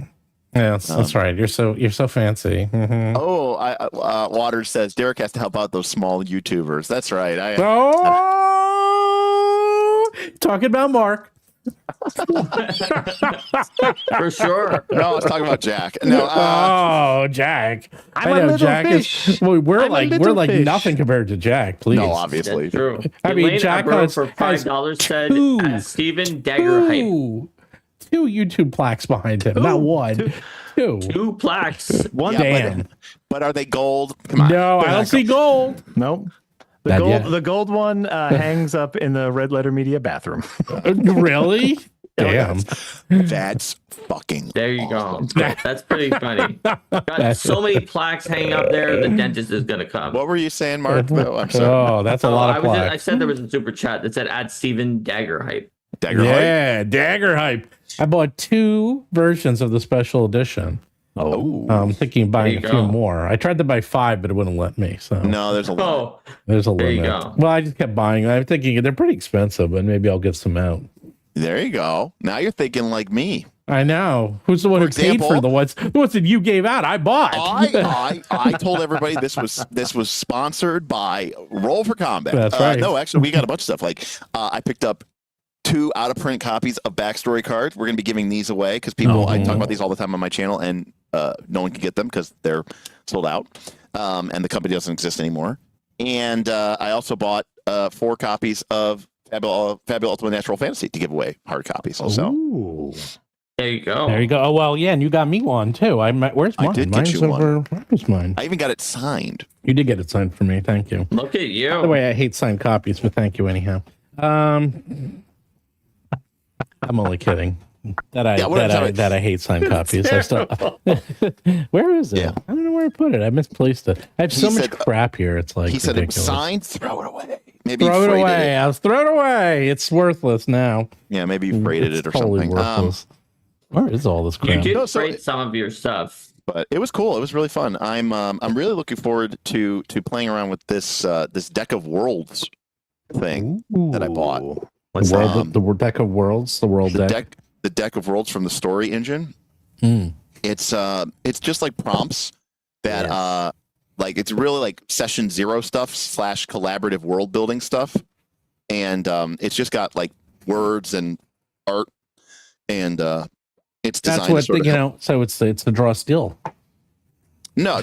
It's the opposite, right? You're right, because that only have words. There's no mechanics, right? It's just like it's just designed to be like right. it's like backstory Draw cards, Steel. right? No, I'm kidding. I'm actually very excited about Draw Steel. I kid because I actually think it looks awesome because it's like I've seen all the reviews and reviews of like, man, if you want to play a game that's going to melt your brain, that looks impossible and is like nothing but crunch and like nitty gritty, grainy combat. I'm like, that's totally what Steven's I want. like, that's me. That's me. That is totally me. That's me and my group. We love that crap. Oh yeah, like, for sure. I love that. No, seriously. I'm like, yes, please. That looks great. Somebody on Draw Steel, somebody on the Draw Steel Reddit posted our video, and it said Night to Last Call did a deep dive on the final rules for Draw Steel Part 1, and then the top comment is 6 hours. Holy crap! I guess that is a deep dive. And then the OP responded with, he's not even done yet. it was like that was the intro. Yeah, that was just him going through that appendix. Seriously, that kind of stuff is though like that kind of content is exactly like what I'm going to say like but I mean me need for stuff like that. Just how do other people interpret these rules? How are other people playing this game that I want to play? I think it's incredibly important stuff. The whole joke was that he was only going to go 4 hours, and then he had a stretch goal to go to 5. But because everyone was so nice to him and wouldn't stop giving him money, he went to 6. Amazing. And then said we'll do a part 2 because we didn't get through the whole book. We made it through chapter. And then you got to do Monster Book. And then we also have book 2, which is the monster book. Sure, that's right. I don't need to tell you guys, having good monsters is very important. Yeah. No, they I like those monsters. The monsters look very cool. I will say they do a good job of those monsters. So I always worry with like really crunchy, complicated games like that, with the monsters needing to sort of go tit for tat with the complexity, and then does that put too much, yes, burden on the GM? Much. Well, they already said it. They think it will because it looks like there's a lot. They said it already looks like it's going to be a lot for the GM, but yeah, especially I don't know exactly what their what their encounter building rules are, but if it's like kind of in the 4E paradigm where they're like expecting you to put like maybe like 2 to 3 different monsters. There's like a point buy. No, there's a point buy for like the monsters. Right. Yeah, there's a point buy, but the question is whether their recommendation is hordes of the same thing versus in 4E they'd be like, well, maybe this group of enemies has 1 leader. No, it's supposed to be 2 artilleries. Yeah, it's supposed to be that. And then you're supposed to do that. It's just like 4E. You're supposed to mix it up. Oh, yeah. No. That's too complicated. Well, that's a lot of work. Listen, I love it. I think someone has said it's crunchy. I said it's not even a saltine cracker. It's fucking peanut brittle. I mean, it sounds like to me it might even be one of those games where the GM might want to enlist a buddy to help as like a second person to control the. Right. You could be. You literally need co-GMs. You could be the ledger domain. Now the ledger domain doesn't actually play. They just keep score. The ledgerman. That's the. That's a deep cut. That is a deep cut. I'm Ledgerman. Oh, you get to wear the hat though. Yeah. All right. We're playing. I call Ledgerman. I'm the Maverick. No, but they should have. I'm neither a Maverick. Who do you want to be? Corporal or warrior? Neither. I'm the Maverick. These are all Parks and Rec jokes, by the way. I didn't watch it. I'm sorry. Oh my god! Wow. So I actually saw Jack, you gotta watch it. But so I don't good. remember this. It's so good. From like the Cones of Dunshire. The Dunshire, yes. Yeah, Dunshire. A super nerd makes a game, and then he describes one of the roles in the game is just the ledgerman who doesn't actually play. They just help keep score. Like that's their only role in the game. And that's the one everyone fights for. And then he gives the game to his accounting firm and that he works at when he quits, and they start to play, and then they all try to like call dibs on being the ledgerman because they don't want to. And then later on, there's like a Google-like company that's like building a campus and taking over, and then he discovers that it has spread somehow, and they're all playing his game, and they're like, "You're some word for the originator of the architect. You're the architect that they listen to him about what he wants them to do." Right, and then he beats them because he goes because you forgot about the central essence of the game. It's all about the bones. Anyways, it's fantastic. It's a fantastic show, but it was also like a fantastic satire of so geek culture for sure. It was I so saw good. a thing. I love that show. But anyways, side note is that it is a very complicated, crunchy game, and that's the price you pay for having that kind of depth. To your game is you have to ratchet up the intensity. It's like like when I look at a game like Path of Exile, Path of Exile, the one with like grinding. The one with like the grinding gears games, and then the talent. Yeah, the talent tree that goes. Gigantic talent tree. Yeah, it makes my head explode. I played it a long time ago, and apparently the build that I tried to do in that tree, which I was very confused by, Linda's little brother played it a lot more. He's like, yeah, they nerfed that entire thing. It was too strong. And I was just like, I was very confused. So I did this build that gave me this gigantic mana shield because it seemed good. But I didn't have any idea whether that was terrible or useful because it had like 300 nodes on it. There's a million builds in that game. So before we finish, we need to find out where's the mustache, Jack. What happened to the stash? It ran away. The cat came back and never. In a moment of weakness, just literally on Monday. I was editing a bunch of videos, a bunch of new videos that we shot. We shot actually a bunch of Adventures Night videos. We shot a one shot recently that's Balatro themed, which is really, really exciting. I really mess with some of the mechanics to make it Balatro themed, and we had a really fun time. And then I shot another little Adventures Night, more heavily improvised Dungeons and Dragons thing, and I'm editing these videos, and like I don't know how Derek, I know you stream a lot. I don't know if you edit a lot of videos, but I used to be a Premiere Pro master. Oh, nice. And then I tried to get into DaVinci Resolve, but because I'm a Black Magic guy. But no, I used to edit a lot, but I hated it. I hated every minute of it, and it made me want to kill myself. And I love editing. The problem is, editing is the thing I've been doing the longest. I love editing. The problem is I'm staring at my own face for 8 hours a day, 5 days a week. And so I'm just staring at me with this mustache for too long, in which my brain starts melting. So I go, oh, maybe I got to trim it up. I start trimming too much. Shave it all off. Everybody hates it. I hate it. I loved the mustache. The mustache is coming back. But yeah, I definitely had I had a little bit. I let the I'm not pretty voices in my head win. And I shaved it off, and I regret it immediately. Regretted it immediately. Immediately. I love that stash. The Daggerheart Collector's Edition is gone out now. It's already, I know, it's already out. Because I bought them all. Let too many people know. I bought them all. Probably literally had, knowing how this works, they probably literally found like one case. No, actually, Darcy actually posted and said what it was. She said that the limited editions are remainders we held back in case there were damages or issues with the send-outs. This wasn't a reprint.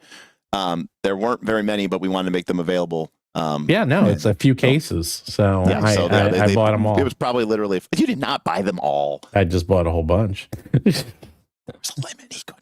What? I kept buying it. I bought, you have to buy one at a time, but this is just like the fucking 2024 thing all over again. Yeah, but I get mine out. Damn. I know. Damn. Well, these are going for like $700 on eBay. That's why. Well, now they're not going to because there was I guess it wasn't. Yeah, they are. Oh, because everyone bought them. Did you buy one? Yes, of course I did. Okay, well, there you go. But Mark is still trying to get his regular version. I also may be getting one from the people at Tarrington. Yeah, well, there you go. Look at me. Look at you. You're like Mr. Why don't you tell everybody about your story about how the creator of Daggerheart gave you a big old hug and everyone was like, who the hell's this guy? That did happen to me. And everyone's like, who's this nobody? Who's this loser? Who's this? I did tell this story on my stream, but again, I'm terrible at everything. So, Steven, I went into GenCon and I said, look, I don't have clout and I don't really do stuff like this. But if I could figure out a way that Darrington Press, could maybe help me get my hands on a collector's edition. It would be really cool. All right, cool. So Steven, tries to do his Steven thing, and he brings me over to their booth on Thursday, and there's like some people there, but they were like working the booth people. They weren't like the higher up peoples. Yeah. And Steven was basically he's like, oh, this is the person I was just talking to you about, and we were talking to like one of their sales reps or something like that. And she was like, oh, cool. Are you going to the thing tonight? And I'm like, oh, what thing? And she's like, we're doing a meet and greet press event. And I said, oh, no. And she goes, oh yeah, no. Well, you could try signing up for it, but I think it's full or whatever. And I went, oh, okay. And it was, you couldn't go to it. So I was like, damn. Yeah, we had a lot of trouble getting in because the doors were locked. But other than that, we were fine. The Critical Role did their big announcement thing on Thursday. And of course, I didn't buy a ticket to that either because, back then I wasn't really even paying attention too much to the game, and it sold out immediately because Matt Mercer was there. And so it was standing room only, and it wasn't like it was a $0 seminar. It was like a $10 seminar. So it's not like they were going to let people in. And so I hop in the chat, and all of a sudden everybody in chat's like, at night's last call, oh shit, hey, what's up, Derek? Like, hey, what's going on? All these people. And I was like, answering people, talking to people. And then after that stream, I get an email from Darcy Ross, who is the head brand manager for Daggerheart. And she goes basically like, I don't know who you are, but a lot of people were like shouting out your name in chat. So I guess you might be important. Like, nice. All right. Take it. Are you coming to the thing tonight? And I went, I was made aware of it, but I know I didn't fill out the form for it. And she goes, well, you should come and, let me know who's coming. And I go, okay, I'm going to have some of my people come with me. So I told Steven, I said, hey, I got you in to the Darrington event. I was thing. the plus one. Yeah, he was my plus one. And of course, and Jack and I were the plus two. Yeah, plus two and plus three. No, in a classic Glicker move, I plus one Glicker, and he brings two more people. Did anyone complain? Did anyone say a word? In fact, they were happy that we were. Oh yeah, no, and it worked out really well for them because you guys got to meet like Shawnette and stuff like that. But I got there early, and there were a lot of people there, other influencers, predominantly what I could gather 5e, influence people. And they really wanted to like tap into some of these people and basically say, like, they know they're not going to get the dungeon dudes, right, to drop D&D and start doing Daggerheart. But maybe they can get some of these smaller publishers. But obviously, even in that sea, no one knew who I was. So we're there, the Darrington Press team comes out and introduces not themselves. That small. They're like, we were small, but not that small. And, they were really cool and they were really awesome. And then the Spencer, Rowan, and Elise were there, the designers of the game. And everyone was kind of, chit-chatting and talking to people from Darrington, talking to each other, sort of, putting names and faces. And I didn't know anybody. It's, it's me. And so finally I make my way over and Spencer goes, Derek.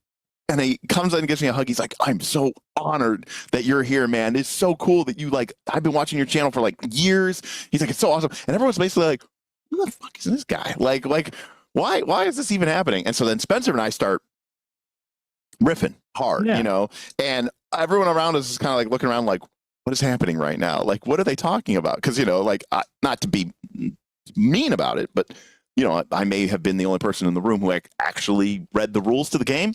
And I mean, aside from the Darrington Press people, and I got the distinct impression from Spencer and Rowan, they have spent a lot of time talking to people who know nothing about their game and trying to hype up their game. And I think it was really refreshing for them to talk to somebody who really knew their game well. And they could be like, oh, we can actually, we're on the same level and we can really dive into it. So it was really fun and it was a really cool experience and everyone was really sweet and really nice. And, it was cool to get a little bit of recognition for, liking a game and being in support of it. And they were appreciative of that. And yeah, and like, they're kind of like, we want to be the edgy, we want to be Mavericks, right? We want to be the edgy outsiders. We don't want these trad normies, right? We want people who are willing to break paradigms and upset the balance and disrupt the status quo. Oh no.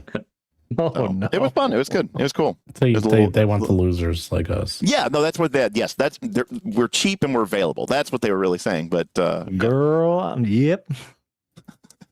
The most important thing is that I got Glicker. Glicker. Traitor in chat said, "Take the win on Glicker. It doesn't happen often." And it's true that afterwards, Derek said, "Me 1, Steven 500." Yeah, that is very, very, very true. Reminding me of, was it Futurama where they're like, conspiracy theories 1, regular theories a million. Right, because right after that, like Steven's like, I got a jet. There's an exclusive birthday party that you're not invited to, and he's like, that was true. That was true. And I went, I will go home alone. That's great. Yeah, I think Derek and I were at exclusive parties several times that Steven not only went to, but went to another exclusive party. Yes. After the first exclusive party, Look, one of which Steven was not invited to anyway. Right, yeah, he still No, managed well, to that go. was the Glass Cannon because all the Shadowdark He knew people him, but he were wasn't going to Glass invited. Cannon, and I was like, "Oh, I'll tag along." Actually, I was another +1. I was Kelsey's +1, by the way. So Kelsey's like, "Oh, I'll bring you, Steve, because I need to know someone there." So I went with Kelsey, and then I was like, "Oh, I know those guys." And Michael is like, "There's no way you know those guys," because he's like, I was like, "Of course I know these guys." And then we went there, and as soon as we went in, they're like, "Steve!" I'm like, "See, I told you I knew them," but poor. You said that Michael asked, "Do you really know him?" And they were like, "Yeah, we Yeah, oh, do. no, then they We go came way over back." and asked Troy. He's like, "Do you really know this guy?" And Troy's like, "Yeah, we go way back." Jack, what kind of cameras do you guys use at Red Letter or at Second Wind? You know, what brand? What brand? I personally use a Panasonic GH5. That's what I have right here in front of me. But I also, take it off of this and use it. The RLM people just got new cameras. Oh, and I want to say they're Sony's. Yeah, I was gonna guess they were they're nice Sony's. Ooh, I don't know the numbers, but do they shoot? Do they shoot RAW? Do they shoot ProRes? Do you know? I'm just curious. No, they do not. Okay.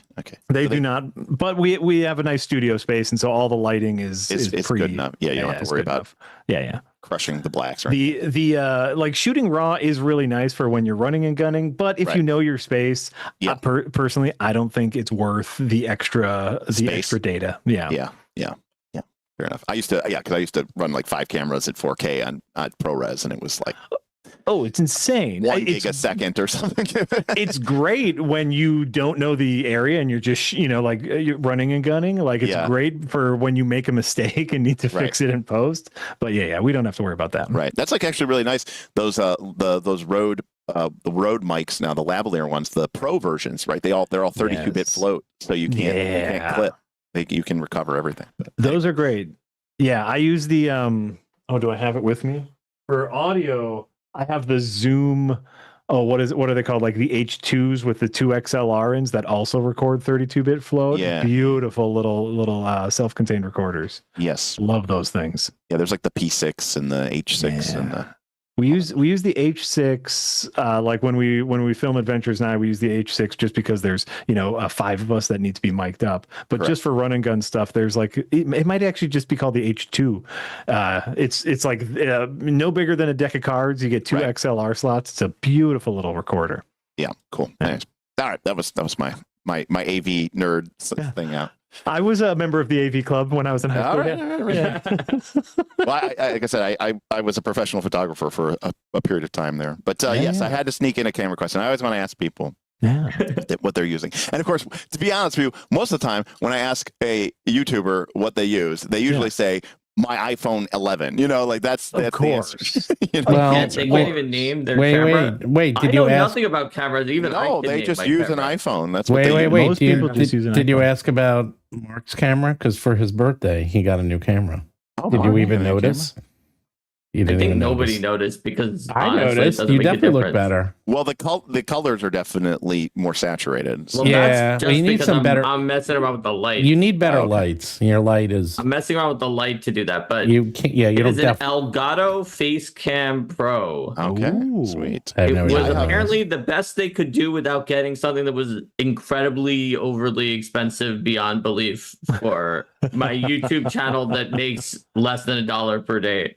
Yes. I have a massive 4-foot by 4-foot flexible LED panel here as my key, and then I have another one over here. Well, not that it's smaller, but it's my film. Really? So. I think the color is mostly well. It is true that this camera had a mode that we could put it on that helps, even beyond the fact that I am. The key is when it comes to lighting is make it big and put it close, and then you'll Well, I put it very close. The problem is that my eyes being blue don't like it when there's a light that's close. You get nice, soft, wrap-around light.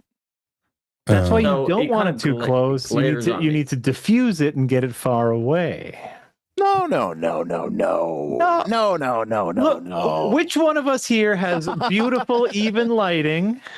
You have very nice lighting. That's true. Me. Yeah, okay, I have great lighting, and I'm not using anything. Where's your light? I have the Elgato key light. I have one actually bouncing off of the ceiling in front of me, and a second fill light right over here. They are both. One's bouncing off the ceiling, so that's 8 feet away. But the ceiling is absolutely huge. Exactly. It's a nice big. It's kind of like it's like a book light at that point. Yeah. But anyways, but then I got a nice little fill that's maybe like 3-4 feet away from me. You're not worried about color cast from your bounce. Anyways. Whoa, let's do this instead of 80s movies or TTRPG talk. Right. Let's just now see, Zach said softness is determined by the size of the source. Zach, softness is determined by the relative size of the source. Oh my god. Right? You could have a gigantic softbox, but if it's 20 feet away, that's going to be a very hard light. Mm-hmm.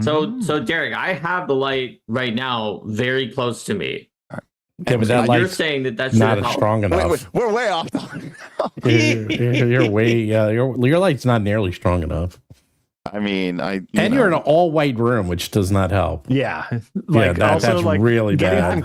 I mean, I could turn my aperture up all the way. You know, getting some contrast behind you. I don't know if the Elgato does software depth or of just field, get a green screen. Get a portable green screen, Mark. Yeah. Maximum contrast. No fill. Oh, that's great. Look at that. Now there's only fill. There we go. Now we're very moody.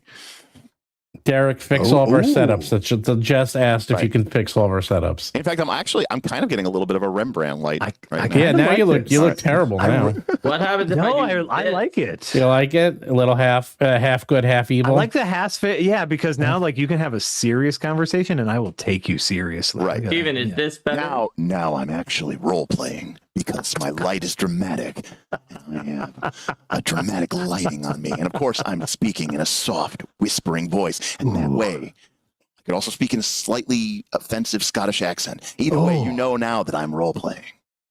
That's the key to role-playing. That's beautiful. Yeah, now they're saying you need to show off your book collection, Mark. Like we do. Oh, God, get some nerd. Yeah, you got to get some nerd shit in your back there. Yeah. I mean... The only reason I did this is because I was like, I need something behind me, and then I love these shelves, and now everyone. This is the room I have for streaming, and it's got beds back there. So you know what you do? Get a green screen, get a portable green screen, put it behind you. There we go, and I can just put up a image of Steven's bookshelves on there. That's not allowed. That's not allowed. I think that would be beautiful. And then I'll still look at these beautiful bookshelves. You know where I got them? I don't know. Steven has them. You know who makes a great pop-up green screen is Elgato. Elgato has some quality stuff. Mm-hmm. Yeah. You need something back there just to fill it in. But this is everyone asked me. That's the first thing. I got to redo my shelves. I got to take out the old and put in the new. Well, actually, after my palette of books comes, I can go through my GenCon haul. Which was impressive. Even Derek was like, "Holy crap!" when he saw how many books I had. Yeah, because we were doing trades. That's the best thing. I didn't even have to buy them. I just someone posted on Reddit. It was crazy. They bought. I mean, I'm not even kidding. I think they bought 50 board games at GenCon. I was the board game people you can't even come close to because you buy 2 board games and that's 10 books. And if you buy 10 board games, that's I just bought 50 years worth of TTRPG books right there. You buy 50 board games, then just how did you buy 50 board games? They obviously have a car. That's how. I mean, at that point, you need a van. Yeah, well, you also need a pretty high income. Yeah, 50 board games. I guess. Do you have people to play them with, or do you have maybe have a store or something? I mean, seriously, it's no. I think they were just casuals. Wow. I mean, to be fair, I spent $550 just on paint. So, Loser. We all got to have a hobby. We all have to have a hobby. That's true. Paint, paint have is a hobby. Paint's pretty expensive. Paint gets expensive. Paint your minis. I got both the Fanatic full. What I couldn't believe is that you don't use a wet palette. Now that even I use a wet palette. Listen. Wet palettes did not exist when I learned how to paint. Okay, loser. You dipped it straight out of the Citadel bottle like anybody else. Yeah, destroy your brushes. That's what you did. They did not have wet palettes. Just did not exist wet palettes are back great. then. Okay, and so yeah, I got. I do like dry brushing and wet palettes. You go the dry and the brush. I saw that. Yeah. XL wet palette edition. I know. I actually just use I'm a little. I'm a real war gamer now. I literally just. I mean, you got a palette. I just use a little, like a plate, like a little disposable plate for my palettes. Yeah. So there we go. But I did see that the company that makes the Opus D dry brushes is there, but I wasn't going to spend like $35 on a dry brush. But I see a lot of YouTubers talking about those, but I bought a 3D printer now, so I have. I'm going to have even more. Well, that's like that. Now you're going into you're going down the rabbit hole. That is just like, oh, I bought a 3D printer. It's like, and we never saw Derek again. Yeah, well, that's great. Hey, someone who spent way too much money on GW. My dog is whining at me. All right, we gotta go soon because it's been too long. Do you have racquetball? I do have racquetball. You see, normally we stop on time because Derek is racquetball, but we started talking about cameras, and I lost. You're the one who brought up cameras. I didn't bring up cameras. Steven told me before the show I needed to talk to Derek about cameras and lighting, so I can just do it during the show. I'm multitasking. Yeah, multitasking. Oh, that's right. There you go. That's it. So fantastic. All right. Well, Jack, will you go to GenCon again? Oh. Here, hold on. So you can bring up the dog? Oh, look, it's his dog. Oh, wait, let's see the dog. I can't see her. You just see her head. Oh, we can see. Oh, there we go. There's your puppy. Oh, wow. That's a huge dog. Oh, yeah. Oh, it's just my dog. My just dog a collie. Oh, no, my dog. Yes, I will go to more Gen Cons. dinner. I will go to more cons in general. It was very fun overall. But I don't think I'm going to leave my house for the next 2 weeks. And I think that's like the balance that I need. That's God. That's very fair, Jack. Yeah. Is that called? Everybody, don't forget to leave a like. And remember, of course, if you are interested at all in the Shadowdark RPG, and you should be, if you are even remotely interested in that, the shadowzoo.com is where you can back the Shadowdark RPG, made for use with Shadowdark RPG, Roll for Combat Bestiary line. And right, you also get the thing for the Deathbringer, is that right? Yeah. Yeah, and the contest. Deathbringer. And now there are 2 ribbons in the regular edition. That's right. That just today we hit the stretch goal, or maybe really late last night.